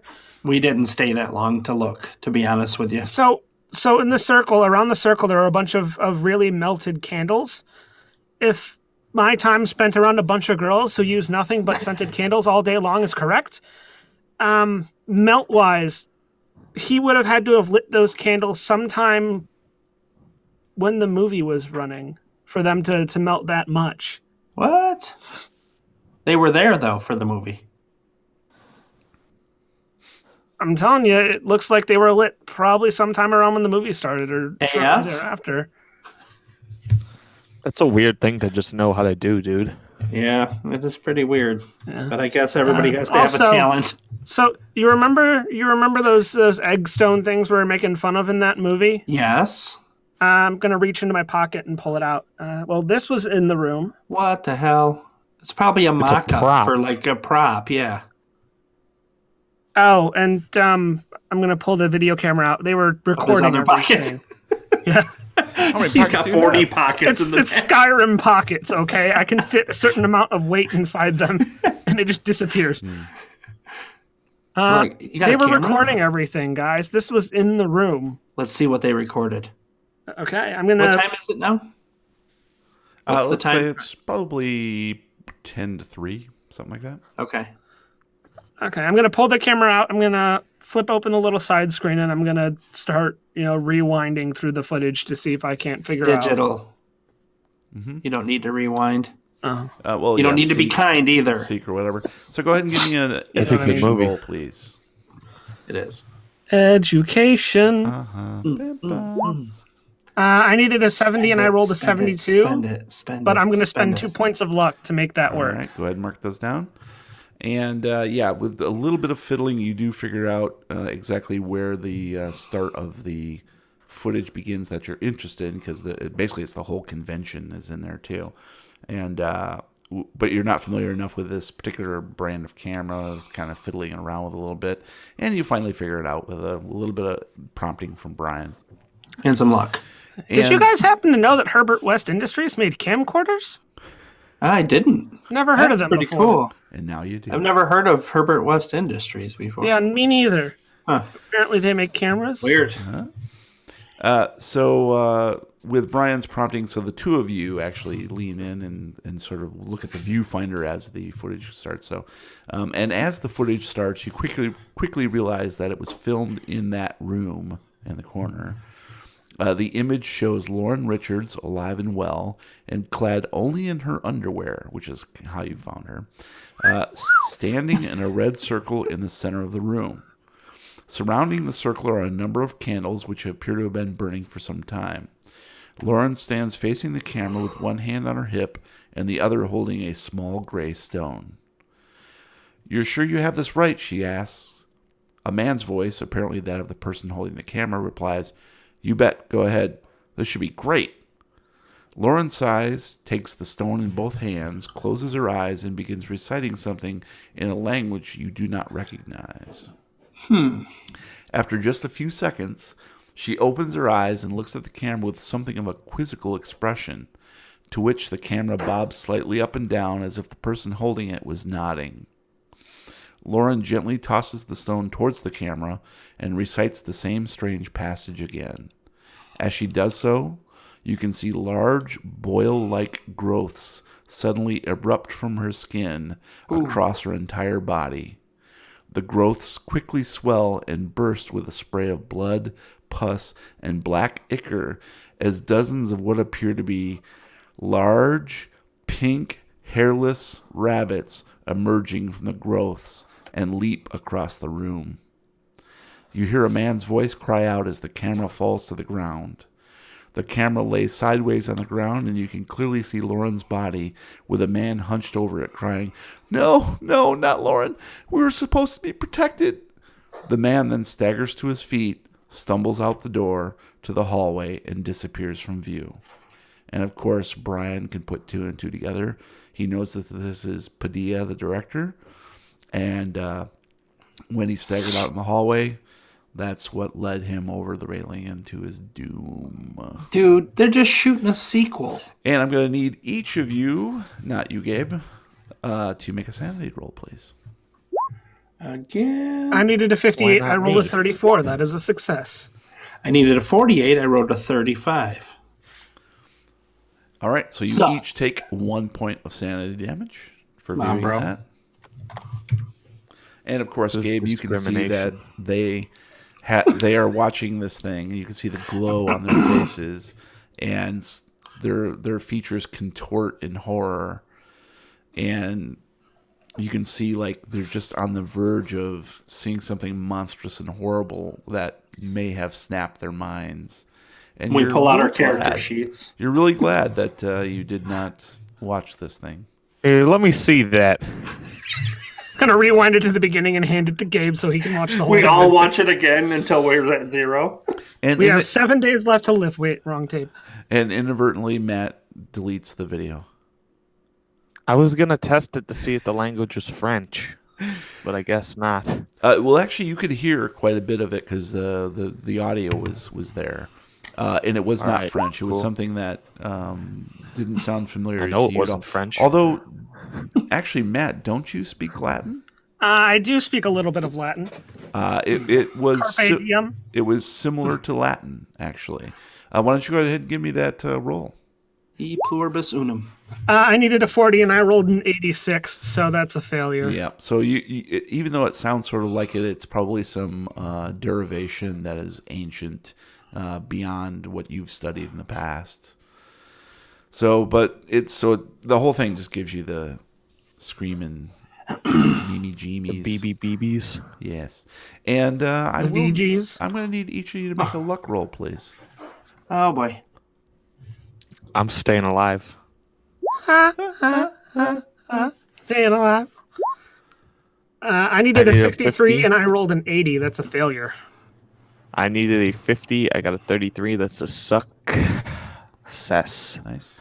I needed a 50. I rolled a 22. That's a hard success. All right. So, Matt, as you punch the button and inadvertently delete the video, there's another twinge in your shoulder underneath your shirt. Oh, yeah. And it feels a bit warm. It's Gabe's penis. Damn it, Gabe, zip your pants up. Poke, poke.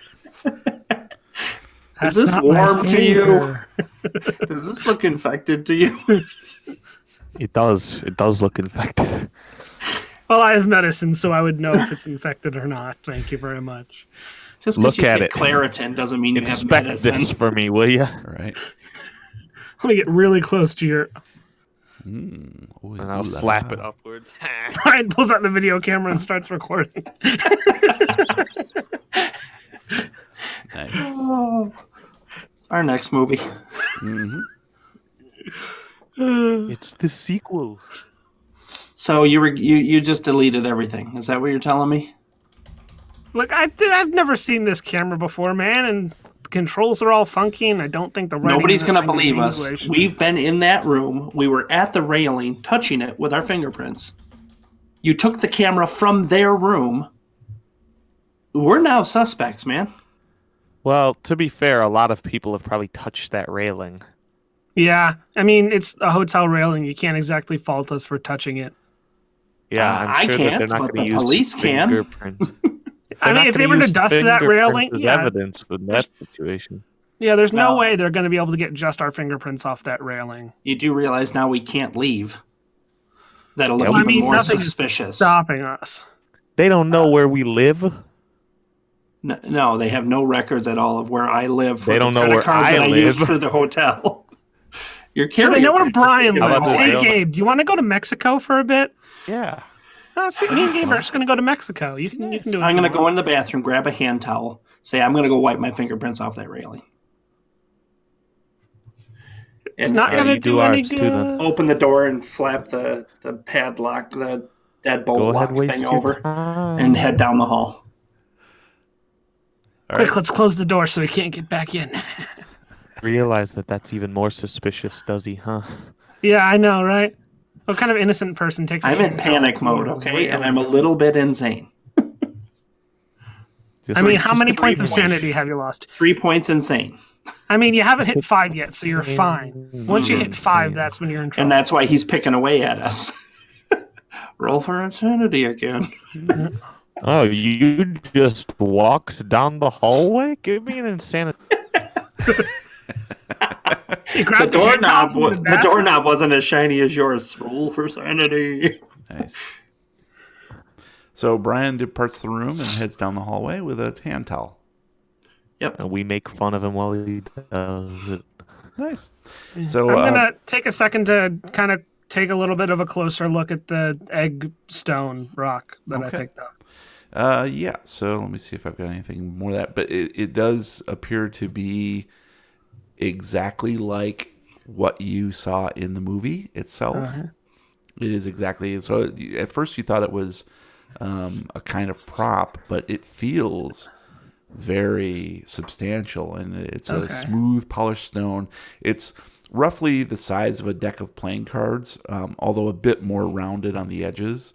About that size, and then inscribed on each side, you see on both sides, is a very sort of abstract depiction of an egg. And you notice on one side it is an egg that is like completely whole. On the other side it is that zigzag, almost as if it's getting ready to hatch.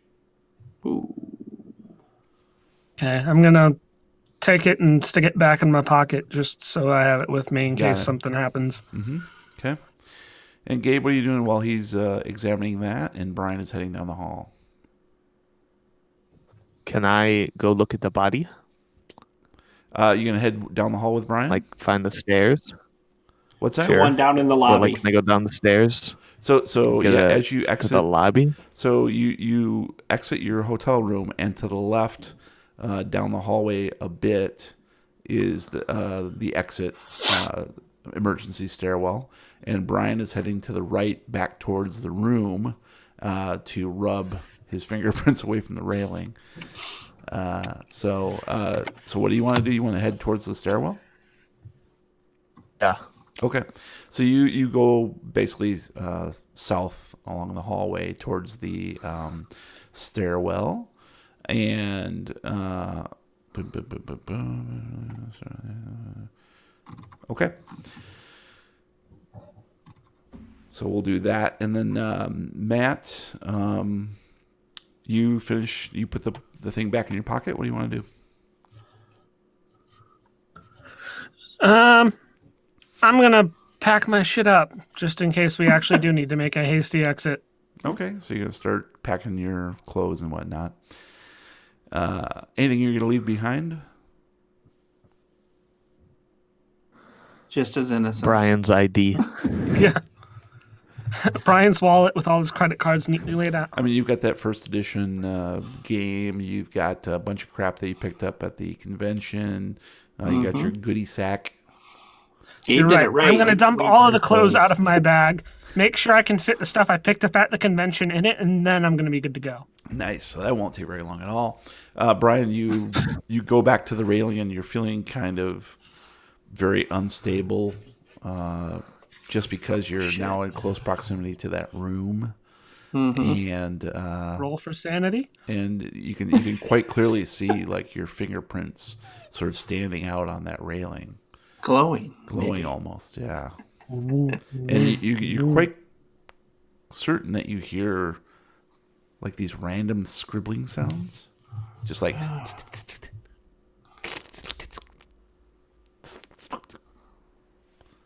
just all Okay. around you. I'm gonna quickly wipe the railing down Uh-huh. and briskly walk back towards the room. And You as you do forgot so, the you lemon see pledge. you see Gabe strolling down the hallway southward towards the exit sign and the stairwell. I'm gonna whisper yell, Gabe! Gabe! Gabe, go ahead and give me a listen.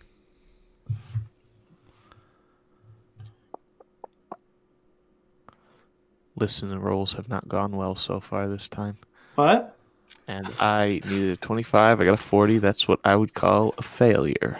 Just like in real life, Gabe, So don't listen Gabe, to no Gabe one. clearly doesn't hear you with a whisper yell, so he keeps going. And Okay. and Gabe, you're at the doorway to the stairwell. What do you do? I got my headphones in, man. That's right. He's got God his help jam us, he phone. has his AirPods in. So what do you want to do? I'm going to continue down the stairway to try and see what's up with the body. What? Oh, you're heading towards the lobby is your intent? Yeah. Got it. All right. So yeah, Brian, you see Gabe disappear into Penis the still doorway to the flapping in the stairwell, and Gabe, you make your way. The stairs are lit, but very dimly with the emergency lighting. But you can see the stairs going all the way down, And it's just full of rabbits. And we'll get to you in just a second. So, like Brian, rabbits. you basically get to the point where it's your hotel room door, Uh-huh. right, on your left. Yep. And so you have a determination to either check in with Matt or to continue to the stairwell. What are you going to do? I'm going to push the door open. Matt, we got to be with Gabe. He can't do this by himself. Come on. Does that make any Put sense the to you, game Matt? down. Put the game down. Come on. I just got to fit the rest of the stuff in here, okay? Just give me 30 seconds. I swear to God, this will I'm going to grab my wallet and my watch and I already have my phone, so I have my essentials on me. And I'm like, dude, we have to stick with Gabe. We got to be together. This is a on first So edition. We'll come back and get it. Don't worry about it. Come on. And I We're start not heading coming towards the back door. for this. I'm going to charge you on Venmo for it. Okay, I just won't pay. All right, so Brian departs the hotel room. Matt, you following? Yep. All right, great. So, Gabe, you are down to the 8th floor from the 10th, and you're just passing the door to the 8th floor when the door opens up and a man bursts through and runs through, and he says he sees he glances at your phone that you've been using for a little bit more light, and he says, light, give me that light. And he tries to grab your phone from you. You are now in combat. So it's up to you whether or not you want to let him take it or fight back. No. I'm going to fight back. I hope I Shoot die. him. Oh, wait. All right. So I'm going to need you to... do you want to dodge or fight? Fight. All right. So go ahead and give me a fight roll. Oh. All right. I and- need a 45. I got a 60. That's a failure. Nice. Spend the luck. Nice. He swings and hits himself in the face. Push the roll. Push the roll. And let me get my die roller up here. Let's be honest. Not like I forgot about that. All right. So he takes a leap at your phone. You yank it out of the way, but he knocks it out of your hand, and it goes clattering down the stairwell. And he sort of screams and basically tries to chase after it. And he loses his footing on the top step, and he falls down the stairs headlong after your phone. And you watch him in horror in the dim emergency lighting. I'll fight him. You're going to fall On the way down, down. too? You're going to fall down, too? Oh, no, you don't, mister. And Gabe throws himself down the stairs after him. You won't one-up me.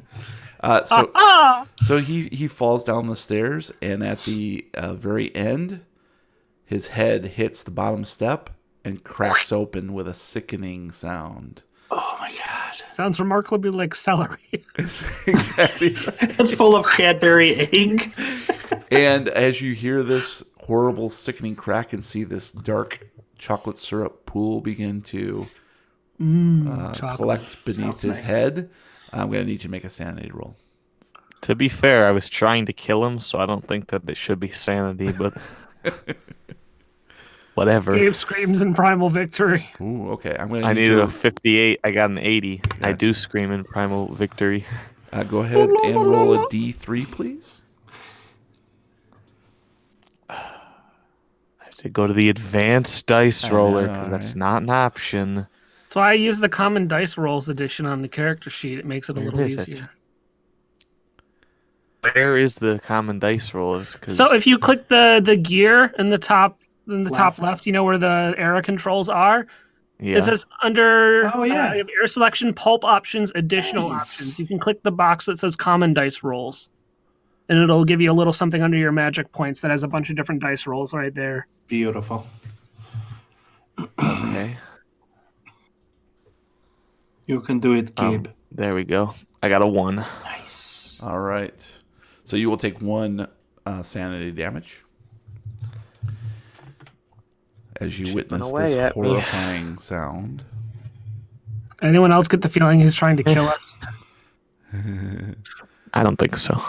If he kills us in this game, are we not allowed to be on the podcast anymore? Since If we die in the game, we for die in real Real life. life. It's for real. It's the latest movie for stupid people. So, as soon as you witness this horrifying scene, and his body essentially goes limp and broken at the bottom of the steps, right in front of the doorway to level 7, that door opens up, and a man in his late 20s, who you recognize actually, you met him at the convention a couple days ago. His name is Mike Willis. Very nice guy. And he stumbles out of the doorway and falls on his knees close to the body of the other gentleman. And he looks up the stairways and locks eyes with you, and he says, "Help me. Oh, God, it's in there. Please help me." And you can see his body is just full of these large boils. Roll for sanity. And, yeah, right. Give me a second. I gotta check this out. And you're all insane. And Magic you're all dust. And Gabe throws himself over the railing. Okay. And there's one particularly large one on his arm. And he's just screaming in pain. And you, Matt and Brian, as you approach the doorway to the stairwell, you do hear a wailing scream from below. Okay.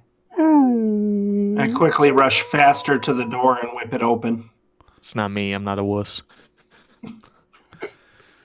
All right, you whip it open, and you see the stairwell is dimly lit, and you hear the scream sort of intensifying, and it's clearly coming from below.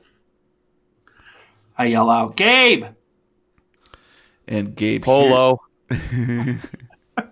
Gabe, you hear Brian calling from above, but you can't look away as the boil on Mike's arm erupts, and a very large bunny with a mean streak in him, a mile wide, Let's get this out of the way. erupts out of his arm and just is like basically eating out of the wound.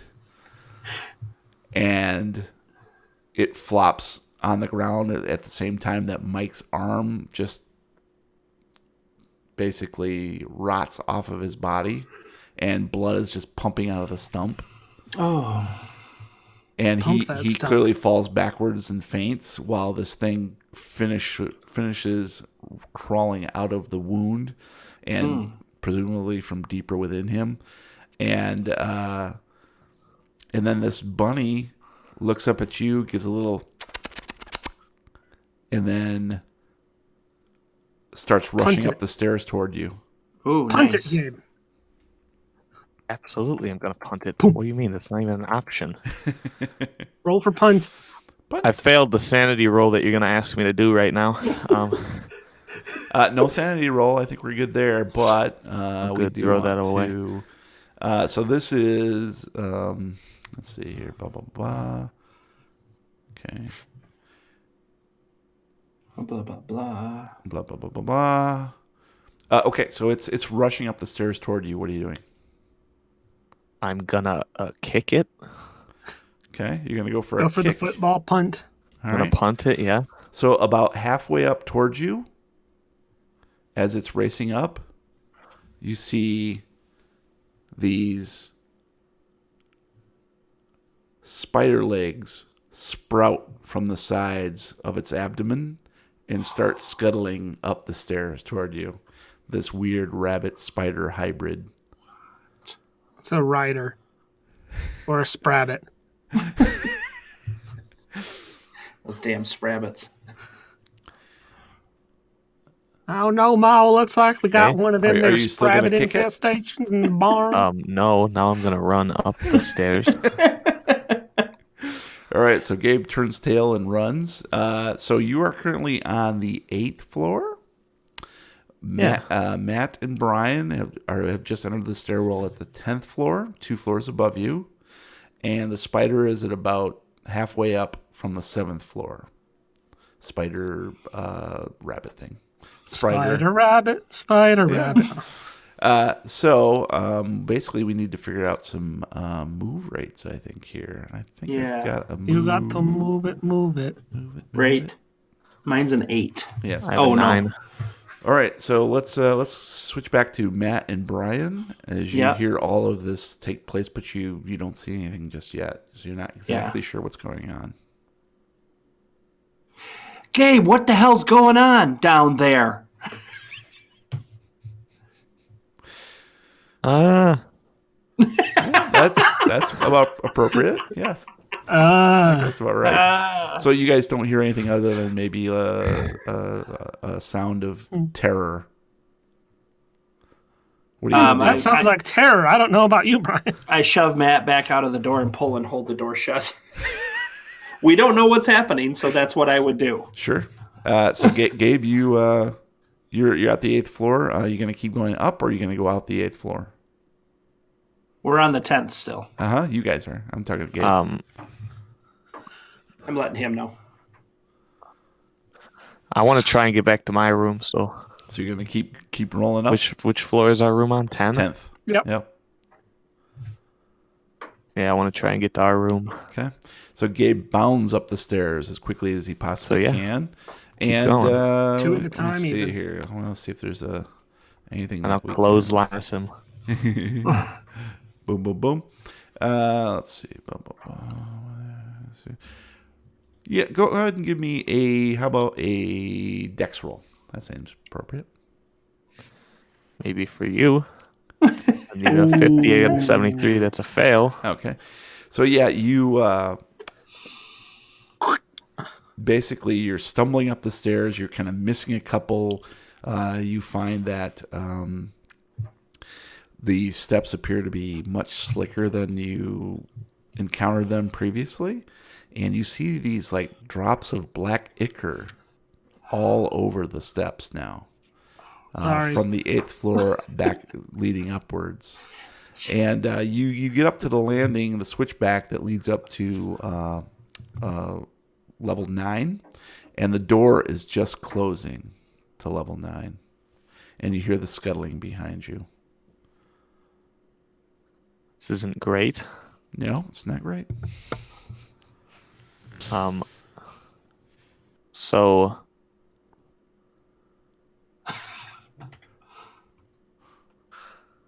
Look in your inventory. Make sure you don't have anything you can use. He doesn't. I forgot to do that too. Yeah, you're the only one who has like anything of that could Pocket possibly knife be used as a is all I potential have. weapon. I'll use my nothing Pocket to defend sand. myself.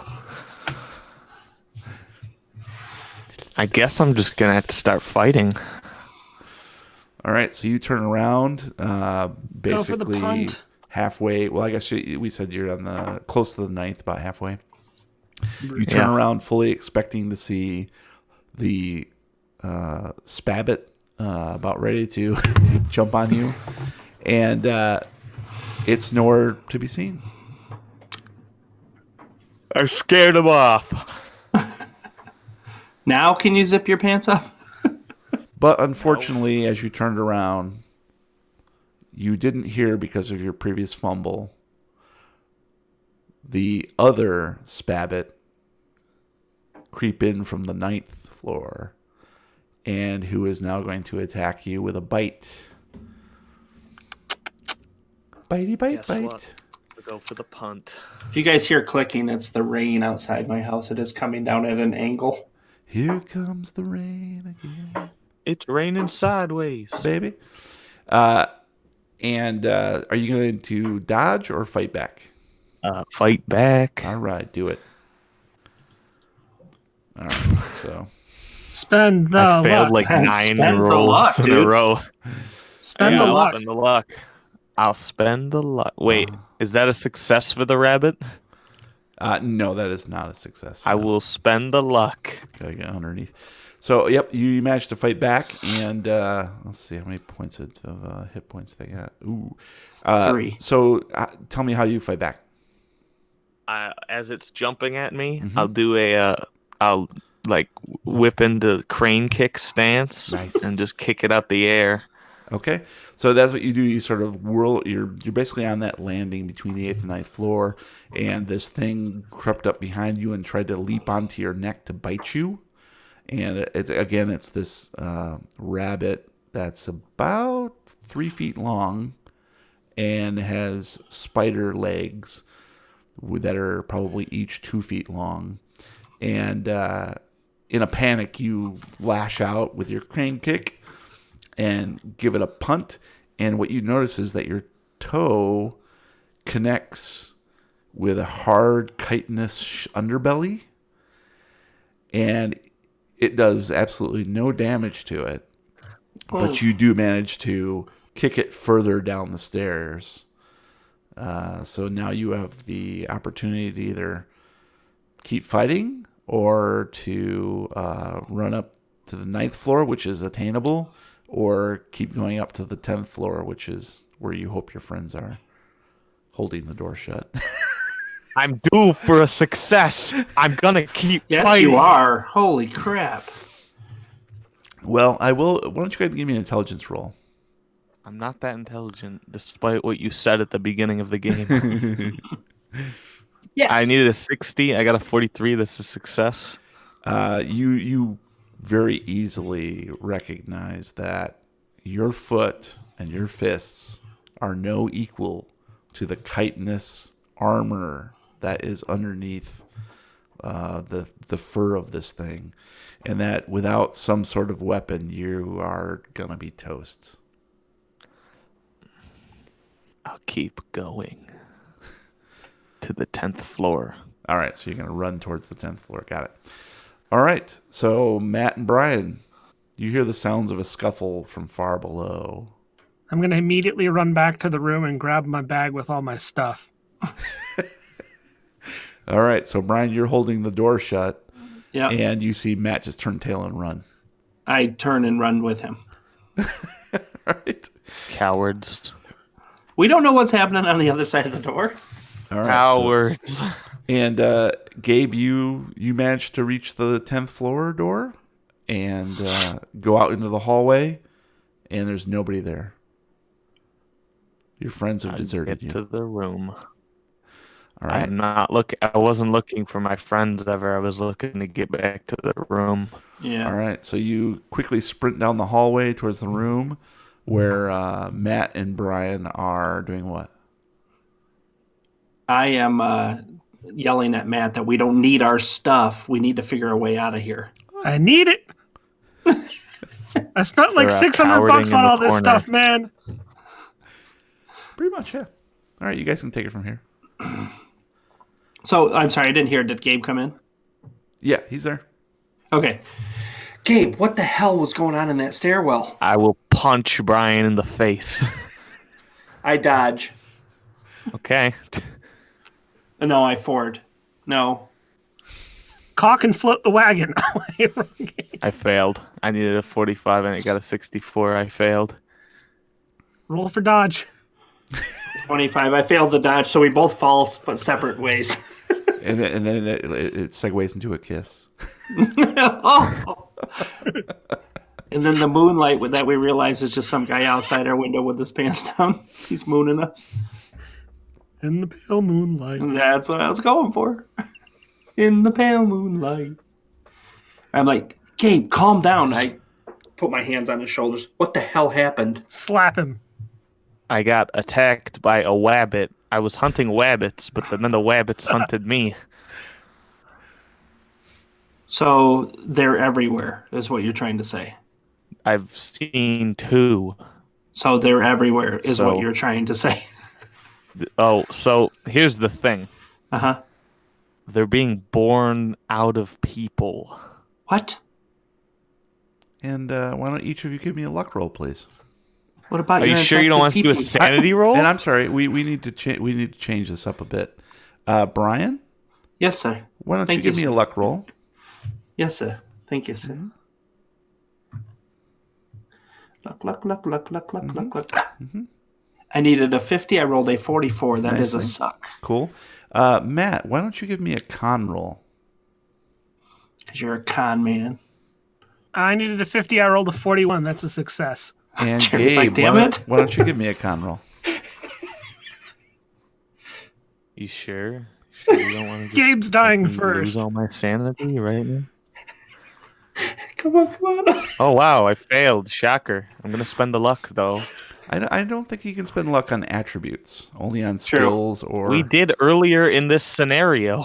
Not. I don't think not for the attribute rolls. Yeah, I we don't did. think. It was like an intelligence or something. Oops. Who was that? I think it was Matt. I don't think we can spend that. I will find out in 2 seconds here. 1. Matt, have you Oh, spent yeah. any luck? Yeah, no, he's right. When I did the education roll Oh, education. Yeah. in the room. So precedent has been set. There's no presidents here. Thank God. Not yet. Future president. I'm running for president of Call of Cthulhu.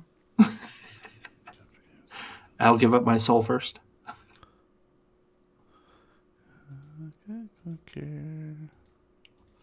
So this is the point where I would talk about our sponsor to fill time if we had a sponsor, but since we don't. Well, Hashtag not according sponsored. to our Patreons, we do. That's true. Hashtag Yeah, sponsored I by liked our that. Patreons. That was cool. Hey guys, so if you by a really enjoy couple what of- we're doing here on the Lovecraft tapes, you do know we have a Patreon at patreon.com/Lovecraft tapes. This is a Patreon only event, so they know. Yeah, but a year from now when it's released to the public, yeah. Smash that like and subscribe buttons. And Don't forget to the ring the bell. bell so you know whenever we upload a video. All right. and ring that bell. Yeah, I think we're actually good. Good to spend the luck. After spending. It'd be pretty embarrassing if we weren't. Okay, we're starting over again. So You're luck at a luck convention. points may not be spent on luck rolls, damage rolls, sanity rolls, or rolls to determine the amount of sanity points lost. Okay. It is interesting though that they don't blah blah blah. So criticals, fumbles, and firearm malfunctions always take place no matter what. But it is interesting that they say spending luck after the player has made a skill roll using a skill or characteristic. There we go. So we're golden. So yeah, Okay. you may spend the luck if you like. Cool. Here's my theory. You should be able to spend the luck on luck rolls, but you have to spend double the luck to get the luck that you... Write your own like game you- rules, and then we'll go from there. Exactly. So What if- okay, so you're golden if you're going to spend those 4 points. Cool. I am. Cool. Okay. So you are currently you're fine. So okay. So you guys are comparing to bed. notes. Yes, comparing notes and trying to break down what is actually happening. And Yeah. Gabe just ascertained that these things are coming from within. I don't know about you guys, but this seemed shockingly similar to what happens in that really bad movie we watched earlier. Yeah. That's exactly something that someone who has a rabbit growing inside of them would say. We should kill Matt to find out. I think it's that new board game that you bought. We should burn it. No, the Matt, board game. get the matches. No.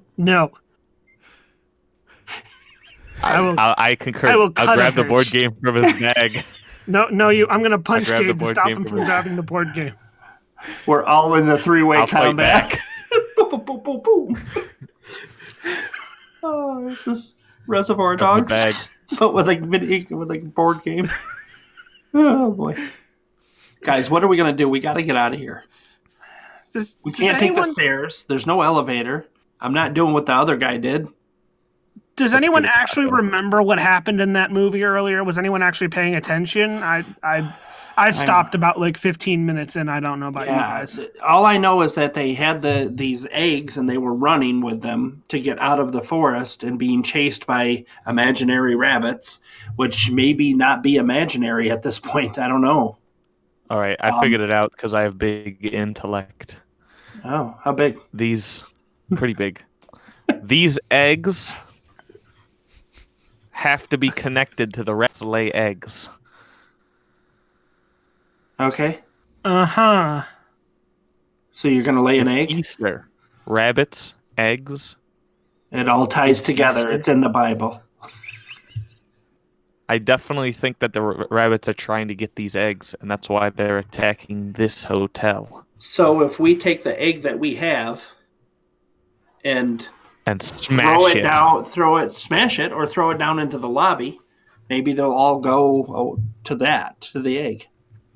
Let's try. Hold on. Can't hurt to try. Wait, Brian, the video we watched, remember they were Yeah. holding it and he said, no, we were supposed to be protected? Oh, What if the egg isn't something they want? What if it's like a crucifix to a vampire? Keeps them away. Got it, but it didn't work.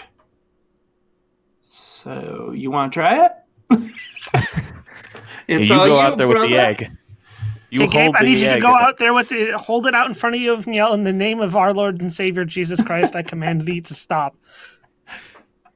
The power I'm of pretty Christ sure does they compel worship you. Bugs Bunny. Yes. Oh. So we can Quick, try someone that. call Mel Blanc. I mean, these are two opposing ideas here. And we only have one egg. All right, here's a theory for you. Mm-hmm. It's a bad one.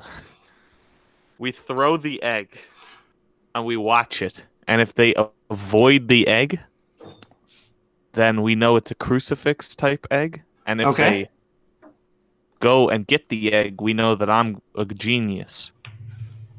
Okay, but so who's going to do that, and where are we putting it, and how are we going to make them avoid it? How about, what if we like put it in front of the door across the hallway? Because then we can like keep our door locked and shut, but we can like stare out the little peephole that we have in our door, and we can just kind of keep an eye on it that way. If we we can do that. I'm cool with that. Roll for hours. Spent watching through a peephole. I'm gonna pull the egg out of my pocket. Okay, real quick here. I'm gonna open the door. I'm gonna quickly step across the hallway. I'm gonna set it down in front of the door across the hallway from ours and book it back. We shut the door while he's out there. There's no door across the hallway from yours. It basically leads out to the balcony, right? So it's just basically an empty space in the middle of the hotel, and the rooms. Think of all like a ring. water park hotel where the water park's in the center and all the rooms open to see the water park. Yeah, as we do. So we're at a water park hotel. Sure. Yes. I'll just get on the slide. I'll just get on the slide from my balcony and go all the way down. Whee! Chutes and ladders. Okay, I'm going to set it by the balcony. I'm going to grab a pillow from the room and set it on the pillow out in front of our door where we can see it from the people. Nice. Okay. That's pretty classy. That's very nice. Yeah, it's very posh. It's a velvet pillow. Like it. All right, so you do so? Yep. And I get back inside the room. All right, let's rock, paper, scissors to see who's going to watch through the peephole first. 1, 2, 3, shoot. Brian didn't have any ideas, so she should have to do it. I cut the paper, so Matt has to watch first. Gabe has to meet. Okay, now it's me. Gabe, ready? I also had scissors. That's not how that works, Gabe. Right there, see? I had this.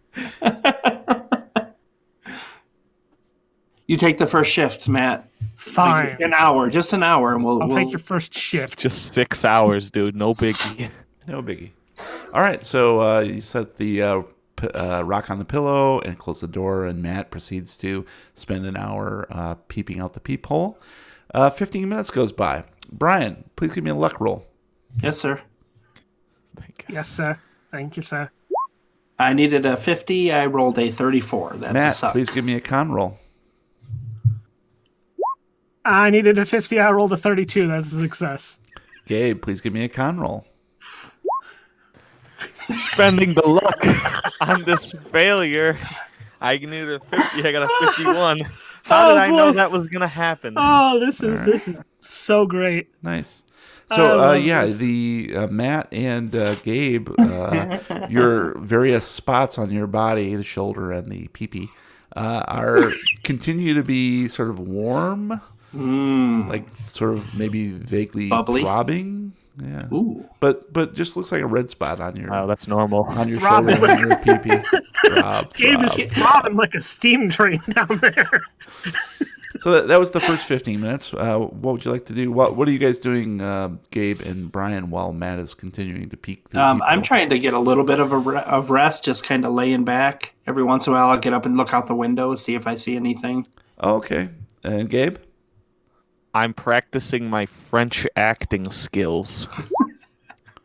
I fumbled French and I failed acting. How do you fumble French? He started speaking German. Will, Jeremy. I guess we'll figure that out later. Oh, God. Oh, boy. You just ruined it, Gabe. So, Brian, after about 20 minutes have gone by, you're having a rough time actually getting any shut-eye or a nap or anything like that. So I'm acting too loudly. Exactly. Gabe's terrible French acting is keeping you awake. Achtung! That's not French, Gabe. And 9! So Brian, you peek out the window and Yeah. It looks like things have changed out there. You don't see the city anymore. What you see is a vast gray featureless plain in all directions. Oh, so we're still in Chicago. So Chicago. And I'm going to need you to make a sanity roll. All right, if you have to. I need a 47. I rolled a 28. And I'm going to need you to roll a D3, please. No. 1. You're going to take 1 point of sanity? He's trying And so down to hard. 46. One more. Let's do one more. He is trying so hard to make I have somebody to go hit insane. 5. It's just And not working. I'm going to need you to make a spot hidden, please. Okay. Am I spotting where my sanity went? I needed a 70. I rolled a 68. That's still a success. It is a very good success. So as you peer out onto this vast gray featureless plain where the city used to be, and there are no features anywhere except for in the very, very distance on the horizon, you can just see a that billboard for Shenyang. there is something moving on the horizon. Sprabitzilla. You can't quite make out what it is, but you get the impression that something's coming. Gabe, zip your pants. I'm also going to need you to make an astronomy sanity roll, roll. please. Ooh, astronomy. There goes Chicago. Where's that at? Nothing lost. It's right under. It's alphabetical. Oh no, it doesn't exist. So. Uh-huh. Oh, it's okay. So basically that means you have 1%. So go ahead and roll a D100. Okay. Get a 1. Oh, 45. push that roll. All right. So that's what you see when you look out the window. And Gabe, you notice that Brian, as he peers out the window, just sort of freezes. He's like rooted to the spot. One hand parting the curtain. The other hand. Yep. Hey Brian, Yeah, what? can you close the curtain, please? Gabe, you got to see this, man. I don't want to look. Then I'll lose sanity. Do you read I'll Sutter go Kane? over. I'll go over and look. And you see what used to be Chicago is now just a blank, featureless landscape. So the What the rest hell of is it going on? Twinkling, What's happening? twinkling stars overhead. Wow. Those stars. I mean, at least there's stars still. Did they put something in that goodie bag, like acid or something? I wish. I mean, no. We don't have the same experience, though. It wouldn't happen that way, I don't Oh, think. you have a lot of experience with acid. I huh? said I don't think. I have no idea what's going on. Matt. Don't let him leave his post. Matt. Why? Switch with me. You gotta look out this window. But I thought I walk over and put my hand on his shoulder to relieve him. And he And he just pees inadvertently- everywhere. He inadvertently touches the spot. I do. And why don't see Brian give me a luck roll? Okay. Something's gotta happen, right? Not today. I needed a 50. I rolled an 8. That's an extreme. God damn, Stop Brian, why are taking you my doing so well? successes, Brian. Matt, You're please give me screwing a red, over the con rest roll. of our red. campaign. Matt, give me a con roll, Red. please. Fumble. I needed a 50 and I rolled a 56. That's a failure. Would you like to let that Good stand? luck. I'm just going to spend the 6 points of luck because obviously whatever is trying to happen is not good. Go ahead and mark that down. And Gabe, go ahead and give me a con roll, please. It hasn't even been 15 more minutes. Yeah, but that insanity of looking out the window. Boom. I needed a 50. I got a 9. That's an extreme success. I was due. That All means right. that I don't have to make these con rolls ever again. All right. Okay. So, yeah, you put your hand on Matt's shoulder, Brian, and take it from there. Matt, go look out the window. See if you Ow. can figure out what the hell's going on. Has anything happened to the whatever the hell we're looking at? No, a rock is still on Country. the pillow. What about Iran? I still can't smell what the rock is cooking. Okay, well, let me try. I'll try by looking. Okay, I'm gonna back away from the door and head over to the window. All Or right. heading from the, Why is the peephole slimy? Oh, Oh, Pete. It's called a pee hole. yeah. it's just dark in here. Wait for it. All right, so Matt, you go to the window and indeed see the same thing that those guys saw. Oh, so it's an improvement. Yep. And Brian, you continue to look out the people. Gabe, you They gonna don't be have to doing roll anything for 15 sanity? minutes? Come on, bro. Huh? What'd you say? I said, you gonna do anything for 15 minutes? Or French acting. I was thinking about it, but I don't want to get good rolls on that. Pulls off a perfect scene from Les Mis. That's yeah. I don't know. I guess I'll start electrically repairing the power. Well, if you roll a 1, Okay. Oh my god, he actually rolled a 1. Are you kidding me? Jeremy. You were saying, Jeremy. Okay. Okay. I don't have my I got a phone. 1. Matt, take a picture of this. I need to screenshot this. Hold on a second. Holy crap. I didn't do it twice, but I did it once. did And it you once. only said once. Once works. Yeah. So, yeah. So Gabe starts to maneuver around. He's like poking around where the fuse box is for the room, and starts poking around there. What do you guys want to do while he's doing that? Just stare in 50 amazement. For 15 minutes. Hasn't happened yet. 15 minutes while he's doing that. Okay. You wasted a critical. I don't care. No, I didn't. That's like the best use. I'm peeping my hole. So So you're saved just it. looking out the hole. I just took over for Matt. Yeah. Yep. So 15 minutes. Got it. And Matt? I'm going to pull out the camera again. When I accidentally erased, did I erase everything or just that one section? I'll give you a luck roll. Gotta have a 1. Damn. I needed a 57 and I rolled a 78. Spend your That's a luck so then failure. that way you can't spend it when you have the thing come out of you. So yeah, it looks like you've wiped it clean. Yeah. You Okay. deleted the I was going memory to see card. if maybe he had recorded his own movie because he's the director. Gotcha. Would you fuck me? I'd fuck me. What? Okay, Gabe, fuck, marry, kill. All right. get this couch in the back of my truck. So, and then suddenly the lights come on in the hotel room as Gabe finishes up with something he managed to hotwire in the fuse box. And it Wait, looks like what? you guys have complete power. Nice. How the hell Finally. do we... Let's watch Ellen. Okay.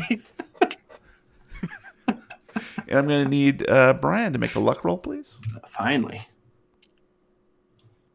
Damn it. I needed a 50. I got a 24. All right. 7 and hours later. Matt, I need a con roll. I needed Yay! to roll a 91. That's a failure. All right. So we're going to take you to DEF CON 2. There's stages. And so the little spot on your shoulder is, you can feel it sort of start to rise up of its own accord. It's got signs and It is now protesters. no longer simply a red patch, but it feels like it's raising up and becoming larger. I'm going to head over to where Brian is at the door. He's like, hey, can I borrow your pocket knife real quick? Sure, yeah. I hand it out. Going to take his pocket knife and I'm going to head into the bathroom Uh-huh. now that we have light and whatnot. And I'm going to kind of angle myself so I can see the spot on my back using the mirror. Okay. And we'll come And- back to you in just a second. Oh. And Gabe, go ahead and give me a con roll, please.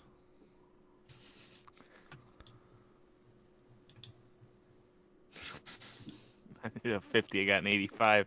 It's a failure. All right.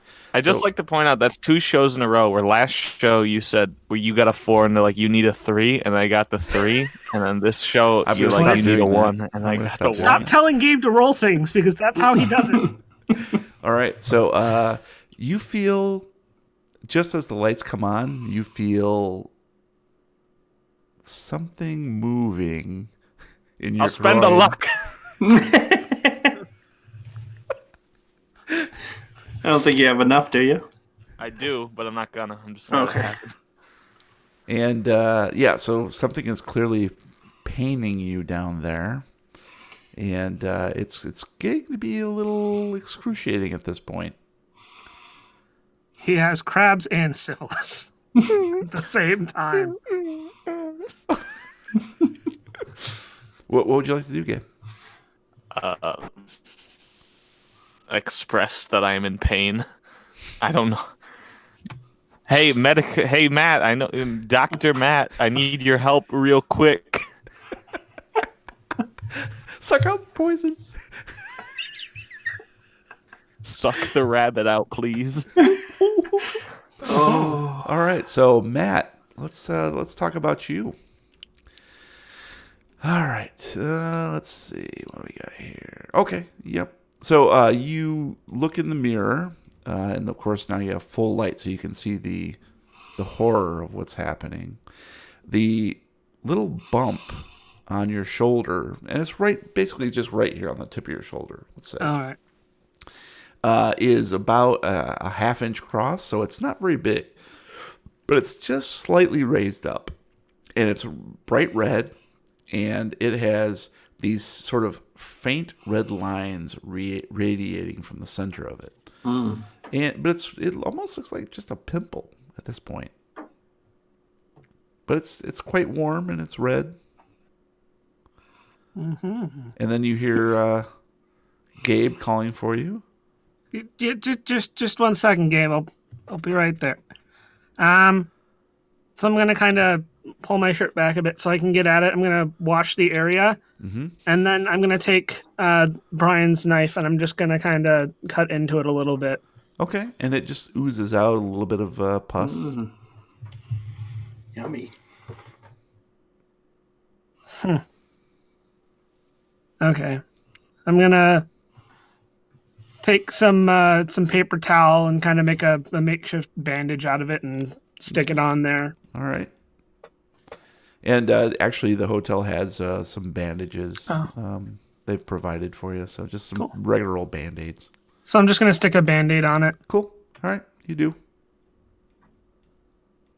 I'm going to head out of the bathroom. What do you want, Gabe? I need your help.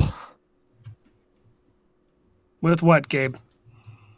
I need you to look at something for me. It's really hurting. I swear to God, Gabe. It's not good. So I need you to just take and I'll whip it out. Take a look for me. And you see that same little red raised dot right on the very tip of his penis. Use my knife. Take Brian's knife and slice it off. Problem solved. I'm going to. Does the so you know how in some hotels they seal the cups and stuff they give you with like little plastic bags? Sure. They do that in this hotel, right? Sure. Yeah. So I'm going to open one of the cups and I'm going to take the plastic bag out and use it like a glove because. Look up at Gabe. No homo. Matt. Oh, come on. And I'm going to kind of take a look at it. And since I know medicine and biology and stuff, I'm going to.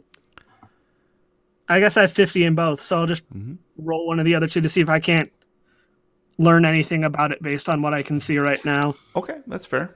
Go ahead. Nope. I needed a 50 and I rolled a 96. That is a failure. Yeah, this is My dick something is a mystery.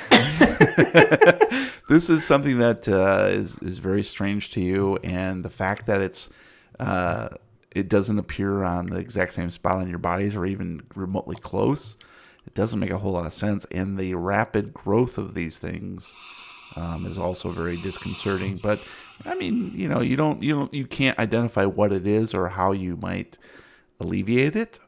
But you're smart enough to know that judging from the actress's body that you found, and Gabe knows from what he'd witnessed on the 7th floor, that things aren't looking so good.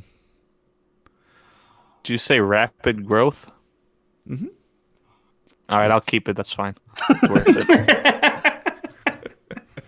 it. Like, no, it's good. I like it. So that took care of 5 minutes. Brian, nothing's happening out in the hallway. Still? It's pretty conclusive. Well, the one thing that is odd is that when the lights went on in your hotel room, they did not go on in the rest of the hotel. Yep. Interesting. Yeah. But looking through the peephole, the railing, everything, that all still looks the same? Yep, nothing's changed. Okay. I'm just wondering if it's just our room that's trapped. But it's not. It's the hotel. Okay. All right, I'm going to just make a move then. He's going to bust a move. I'm going to move to Chicago. Roll for dancing. I'm going to open the door, quietly flip the lock, so it'll keep the door open. And save the pillow. Step out into the hallway and grab the egg and run back in. Okay. And shut the door. You do. Guys, I don't think this being in the hallway is going to do anything. We need to come up with another plan. Obviously, we're not in Chicago. Look at the freaking window. I don't know what we can do. We don't have enough food to stay in here for more than maybe two days. Suggestions? I think it's pretty conclusive that thing's the holy water to their Bela Lugosi. So we should just try and get out here, get going. Get out of here. You saw what's outside. Yeah, we'll figure it out. Do I notice that Matt has dug I asked for my knife back, that I noticed his shoulders all wackadoo? No, he has a shirt on, so. But he dug into it, didn't he? Into the shirt? No. No, into his wound. And the thing, I cut it open. Put a Band-Aid on it. Yeah. Oh, okay. Dude, you got my knife? Yeah, I'm gonna hand him his knife back. Okay. I lick it. I cleaned it off first. Don't worry. Yeah. What did you need my knife for? That boo-boo, can you kiss it? Hey, boo-boo. Matt, what did you need my knife for? Just wanted to test out a theory. Good. Be obscure. I like it. Awesome. Okay, let's go jump off the railing. Yep. Yep, let's go. I mean, my right, brain let's just go. keeps going back to the movie. I think whatever this is, that maybe that movie was a little bit more truthful than we thought it was. Yeah, probably, but it's not going to help us get out of here. I think we just have to do what Gabe said, just go and hope for the best. I don't want to stick around here and wait to die. Yeah, neither do I, but I mean, who knows what's out there? I mean, you saw there's no Chicago, there's no city, there's no nothing. All right, maybe Brian, can I really see gonna the be- egg? Yeah, here. I hand it to him. So I'll take the egg, and then I'll grab Matt's bag and start running towards the hotel exit. Nice. He's got your game, Matt. Let's go. No. He's got the board game. No.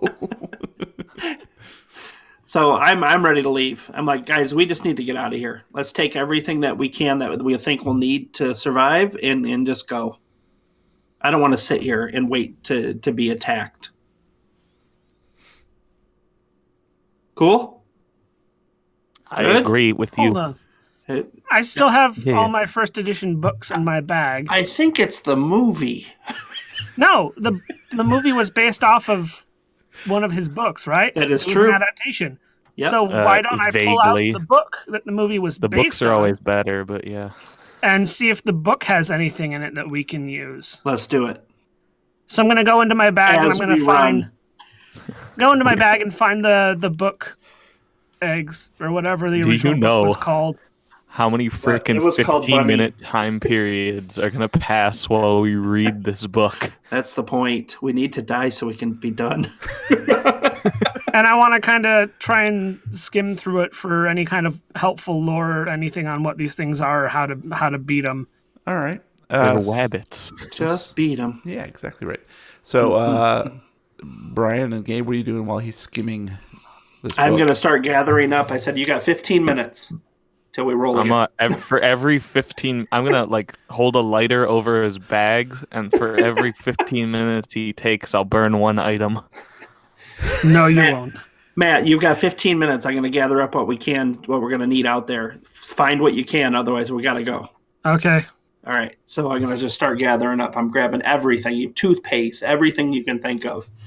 Got it. Okay, cool. So let's go ahead and give Matt a roll, and I think that would be probably either library use or spot hidden, whichever one sounds better for you. Okay. That's my hidden. I needed a 70 and I rolled an 84. Spend the luck. Spend the I'm luck. gonna- For God's That was sake. language, though. Oh, whoopsies. yeah. Did I click the wrong one? Yeah. Don't spend the luck. My bad. I saw the L and I just... My Good bad. use. Good fake roll. I needed a 60 and I rolled a 65. That's the right one.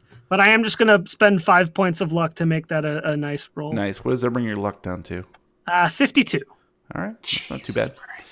All right. So during your 15 minutes of searching, you do happen to remember during the film that, and you remember also from the text because you read this particular novel a long time ago, actually a short story within a novel collection, that you remember the mention of Leng, the land of Leng, an ancient civilization, alien civilization, and you do find reference to totems of power to ward against the servants of Lang. That is the phrase that sticks in your mind and jumps out at you from the text. And I'm going to need Brian to make a luck roll. Finally. Yay!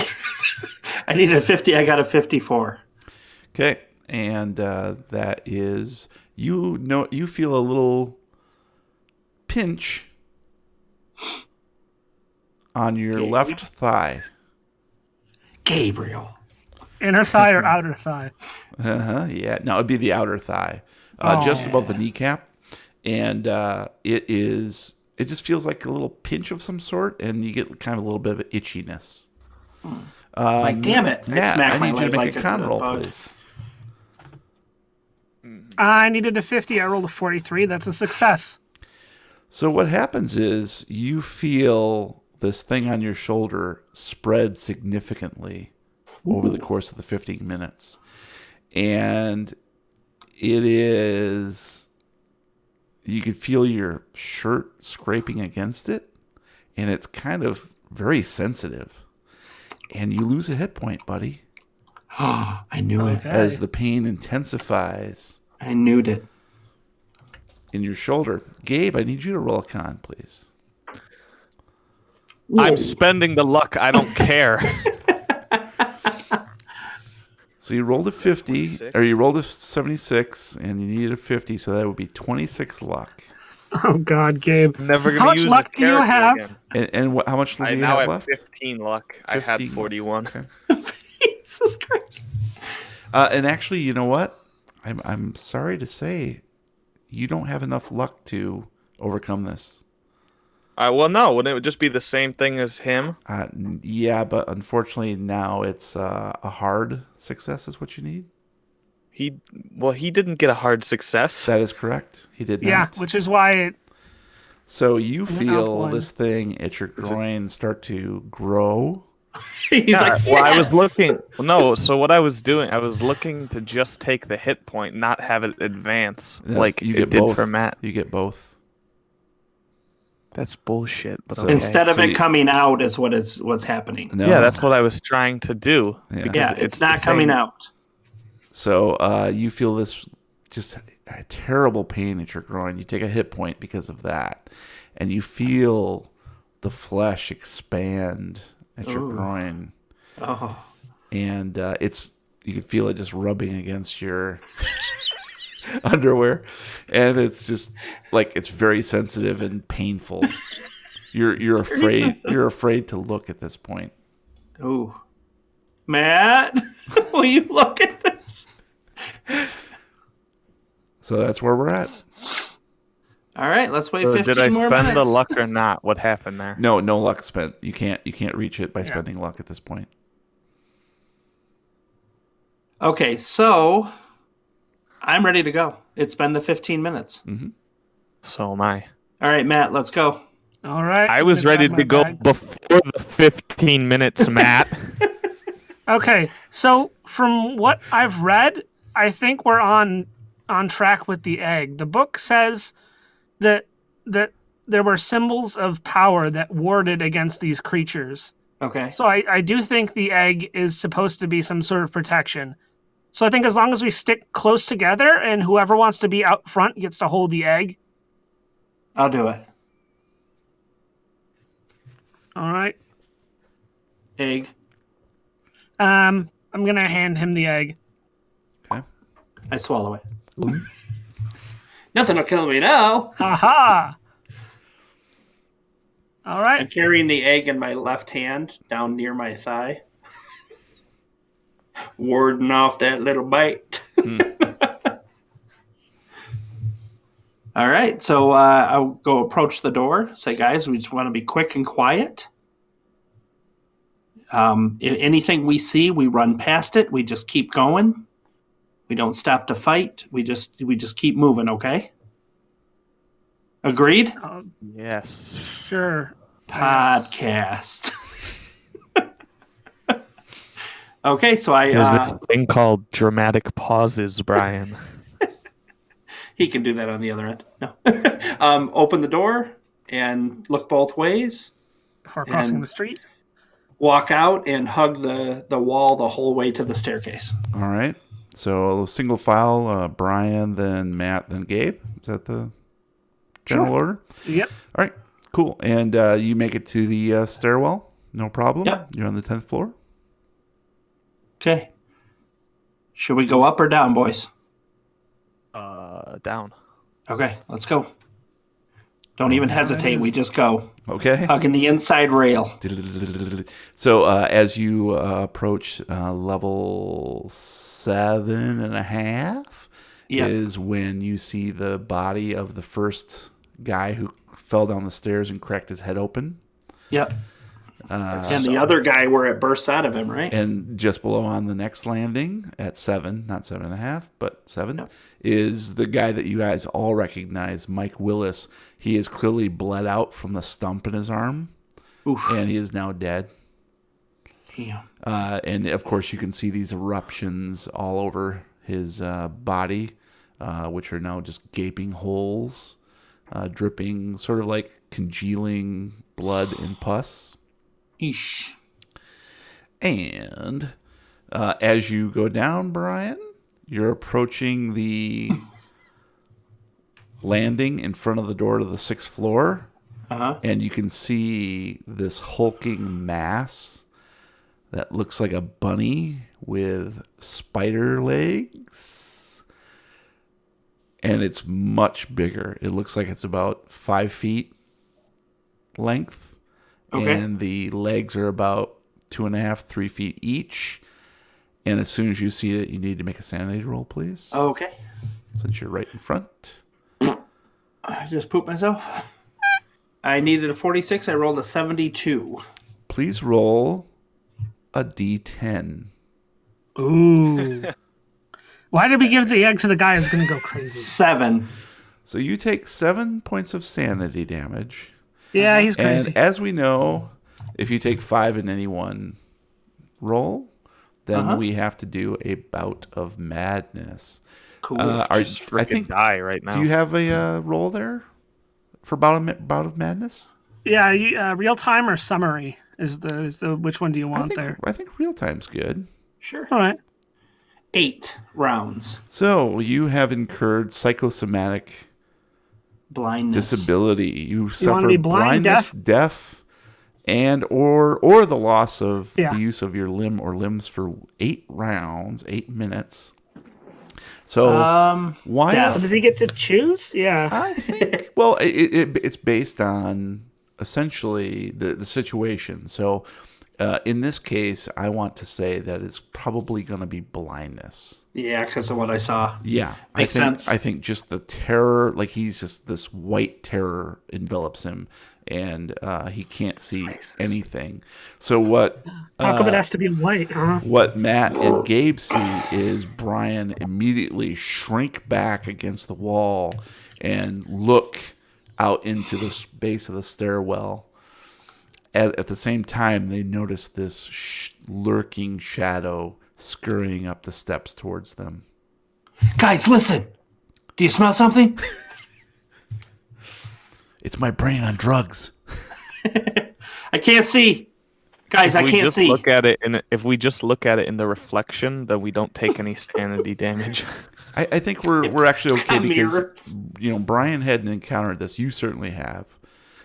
Matt is probably inured to some extent because he's starting to put the pieces together. He was the one who found the video and absorbed the room. So I'm going to say that you guys don't need to. Brian was the one who was most vulnerable at this point. The stone doesn't work. It hasn't attacked us yet. So you notice Matt and Gabe, what do you want to do as this thing is starting to come up the landing, up the staircase? Let's just say it's like a half staircase away, right? I'll grab the egg out of Brian's hands and recite the line, "This was supposed to protect us." And you notice that the thing appears to pause slightly. It stops ascending the stairs. I'm a freaking genius. Okay, Gabe, now take a step towards it and see if it backs up. I'll take a step forward and say, "This was supposed to protect us." And as you take the step forward, the thing sort of shirks back slightly. You can see that it's trying to position itself so that it can maybe get a different angle on you. How many minutes is it? But it is clearly shirking away from you.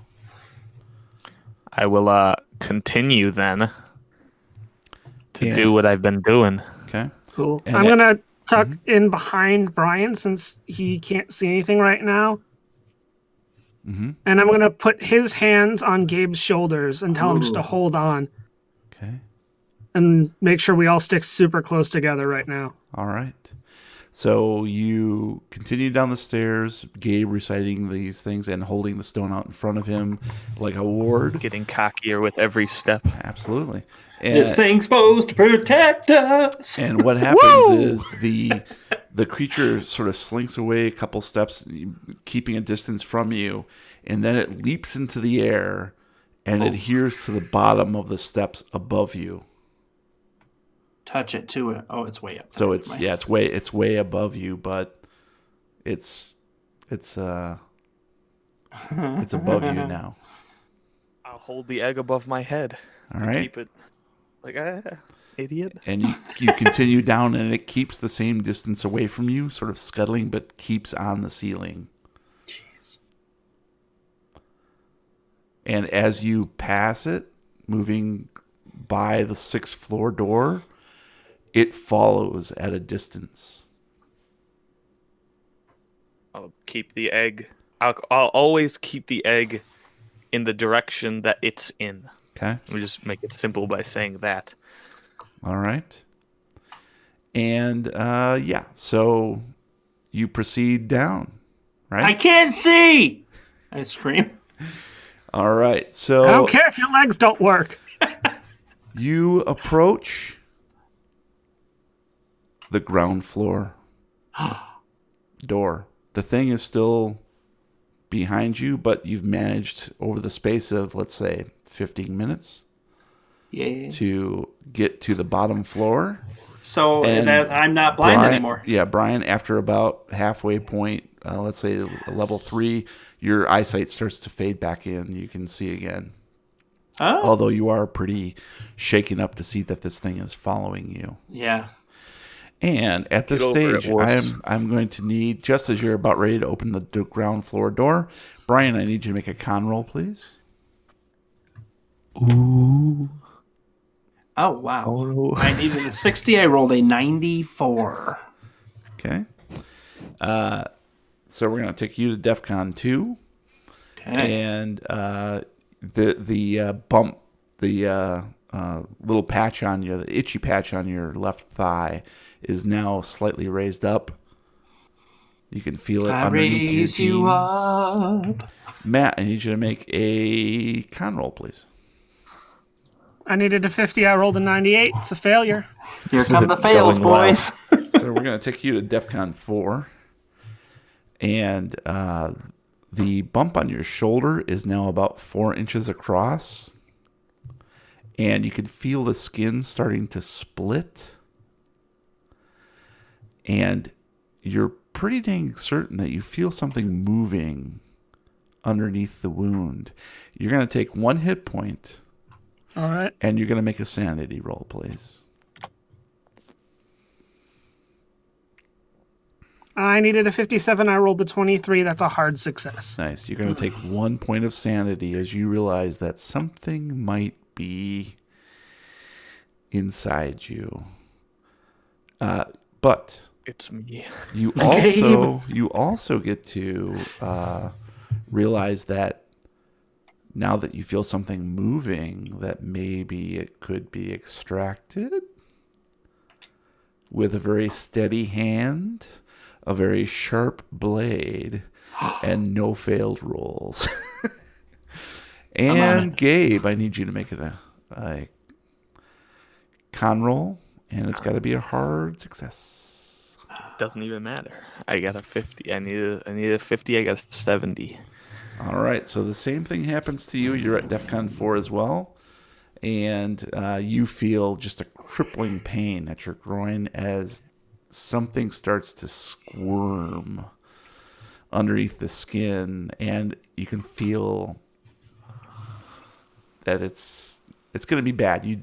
You're quite certain that you would not want to look at it or touch it, and it's getting hard to walk.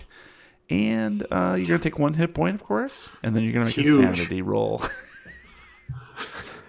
Well, if it's huge, that's okay. I got a success, and at 57, I got a 43. All right, If the surgery works with Matt. You'll take 1 point of sanity damage. And you open the door to the ground floor. Yeah. And we're back in Chicago, and everything's okay because we're at 3 hours. And you see the lobby, and it's completely black. And you can see the skylight, or the atrium, with the dim outline of Padilla, the director's body, lying up there, with a glow stick that is fading fast. And there is absolutely nobody in the lobby. And you can see out through the front doors just that gray plane. However, how about each of you make a spot hidden roll, please? Needed a 70. I got a 31. I needed a 25. I rolled a 16. That's not the order, Matt. I needed a 50. I got a 46. Right. And Brian, since you had a hard success there, and since you were the first to actually look out upon that gray plane and notice that there was something on the horizon, you can see that it is, whatever was on the horizon is much closer and closing fast. And you can see that it is a vast horde of these spider rabbit things. Boys, I don't think we're going to make it. They're scared of this rock. We're fine. Well, one of us is fine. The one holding it. It's called, I've seen Guardians of the Galaxy. You just gotta hold hands. All right, let's hold hands. All right. Now they're on the ground Hold floor. I'm something gonna else. look around real quick and see if there's like a side room or something that we can duck into. Quack, quack. There are like the same conference rooms and seminar rooms that you had spent the entire convention Yeah. exploring. And we don't see any other people. You don't see any other people at all. Weird. They all So, dead. guys, we need to make a stop real quick, and I'm gonna pull everybody into one of the We're side not getting your conference rooms.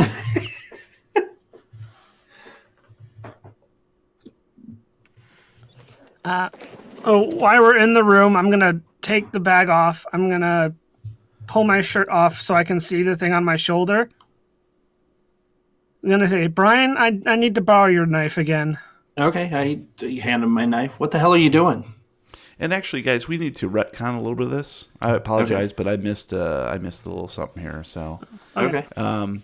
so we need to back up to where you are in basically in the lobby area, looking out the front door. In your hotel room? Yeah. Let's retcon it all the way back. It was all a dream. Gabe wakes up. Okay, so I'm gonna read you a little doohickey here. Okay. As you enter the central atrium of the hotel, you can see the entire area above your heads is filled with thick webbing.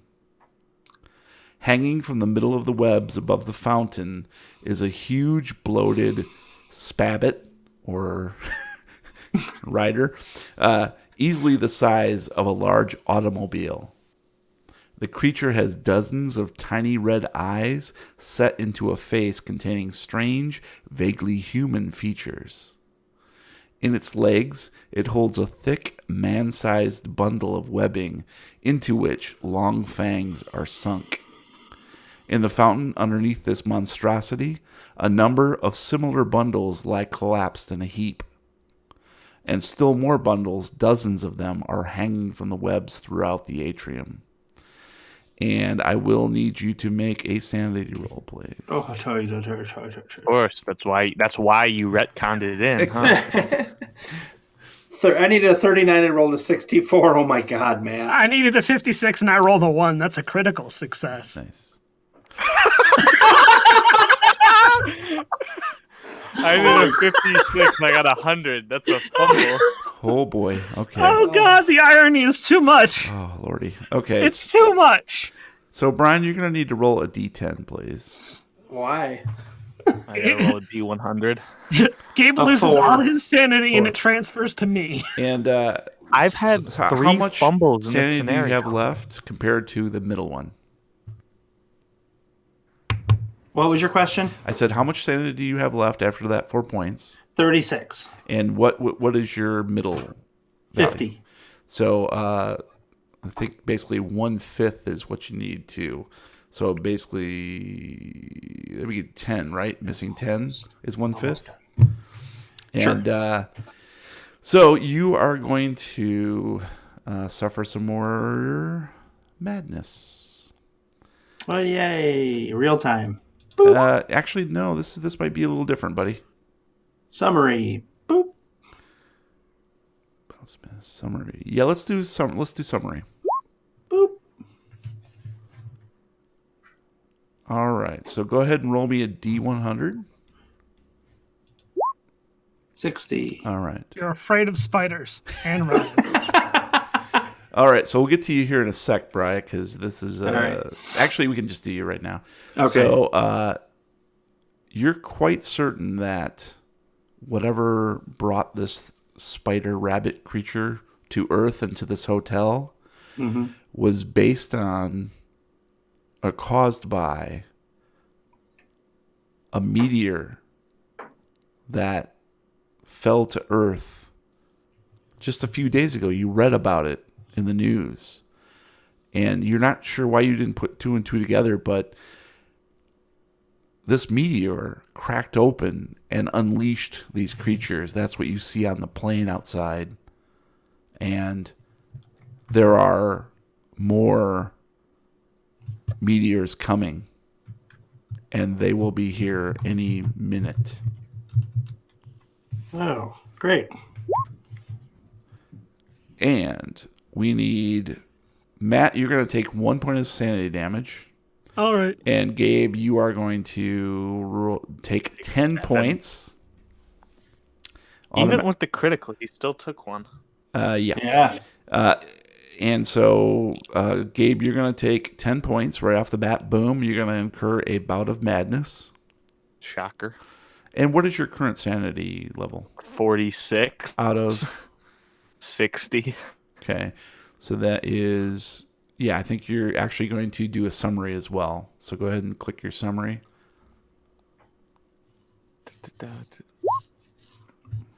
Ooh. I don't have any of these. The investigator, extreme, crazed, and demonstrative. So you can make that up if you want to, but essentially you're going to become a stark raving mad. And you can actually piggyback off of Brian's fear of meteorites if you want to. So I believe that meteorites are gods now. You tell me. Ooh, I like that. Brian thinks I the now believe meteorites that are coming to meteorites are destroy the gods. Earth. Gabe thinks the meteorites are here to save us. Exactly. I love it. I love it. So, and so Matt, since you managed to hold on to your sanity just long enough to figure all this out, you see Brian shirk in fear, and Gabe sort of have this enlightened look on his face, and he looks like he's just seen the face of God.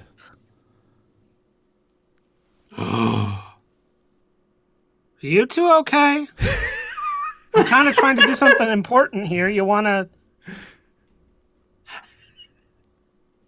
And I'll hold the egg out. It's a baby This is meteor. Yeah, that's what I was going to say. This has come from our saviors. They've sent it to me. They're going to destroy us all. I'll start trying to bash out the windows in the room with the egg. Okay, I yeah, just it run doesn't and make cower in a corner. It doesn't make a dent. And Matt, you clearly know that these guys are off their friggin' rockers. It's really kind of up Right. to you to decide what you're going to do at this point. These guys are not quite incapacitated, but pretty damn near. Well, I'm screwed. But I have played Metro Exodus, so I know what to do in these situations. Gonna go into my bag and pull out my memorial lighter that I bought at one of the merch tables. Mm-hmm. And I'm going to slide out of the conference room and very slowly and very quietly attempt to stealth my way towards the spider webs in the atrium. And I'm going to try and light them on fire and just burn the whole place down. And as you exit the conference room, you can see that the spider god has now descended from his web, and he's crawling across the atrium toward you. You basically have one clear path to the front doors if you want to go for that. And that's kind of it. Otherwise, this thing will be out on you within a minute. Gonna check my bag to make sure I have all my stuff I bought, and I'm gonna sprint for the front doors. And as a reminder, it's Gabe with the rock, right? Yep. Okay. Yes, it is. So Matt leaps out the front door. Well, what are you guys doing? You have. We're insane. Yeah, aren't you're having a bout of insanity for sure. Yeah, I'm cowering in the corner from the meteor that Gabe is holding. Ooh, And I'm attempting to break the windows to get outside. Yep, and it's okay. Yeah, great. Let's do that. So let's do this. Brian cowers in the corner of the conference room. Clearly, his mind splitting open as he sees Gabe wielding this unholy, hellish rock against the window as it starts to splinter. And Matt races towards the front door, flings it open, and the horde of rabbit spiders tear him apart instantly. But they leave his game intact. Yes. At least they didn't get the gay. And the spider god, Atlak Naka, enters the conference room just as Gabe shatters the window. Uh-huh. His hand going through with the rock. And then he is pulled from the other side to the exterior of the hotel, where several firemen, police, and all of Chicago's finest rush up to him and start looking at him and are like, "Are you okay? Are you okay, sir?" And they drag you away from the hotel, which, as you look back at, is completely gone. Where the hotel once stood is just bare earth. It's a Motel 6. We'll leave the light on. And so Gabe is taken to an ambulance where he is informed that sometime during the early morning hours, the hotel just simply disappeared from the face of the earth. And they've been trying to reach anybody who may have stayed at the hotel. And while they were, basically trying to examine and investigate the property, he appeared out of nowhere.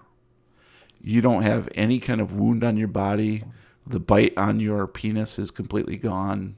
Oh. And you are Just back to normal size, Gabe. You are the one survivor of the Winding Hotel incident. Nothing is ever heard from Brian or Matt again. What? That's cool. And that's it. But I die because I fumbled French. Years later, 30 years later. All of the rescue people only speak French, and you have no idea what they're saying. So the cops shoot you. 30 years later, you're in France with your wife, and you go to compliment somebody in a bar, and inadvertently you insulted them instead, and he stabs you, and you die. French! I love it. I love it. And that concludes this episode. Thank you for listening to this very special Patreon-only event. And please subscribe on Apple Podcasts, because iTunes is no longer a thing, Google Music, Podbean, Spotify, Stitcher, or anywhere you download your regular podcast. If you like what you hear, please leave Brian a review. Meanwhile, Just me. You can find us at thelovecrafttapes.com with links to all our recommendos and social media channels, including Facebook, Reddit, YouTube, and our Discord server, where you can chat with us in real time. You can find me on Twitter at LovecraftTapes.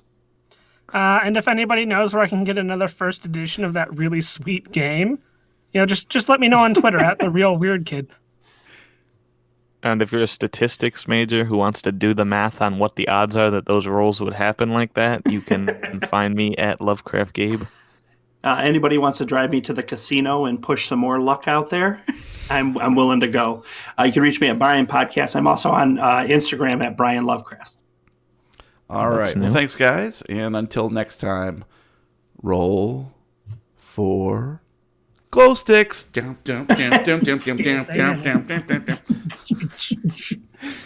All right.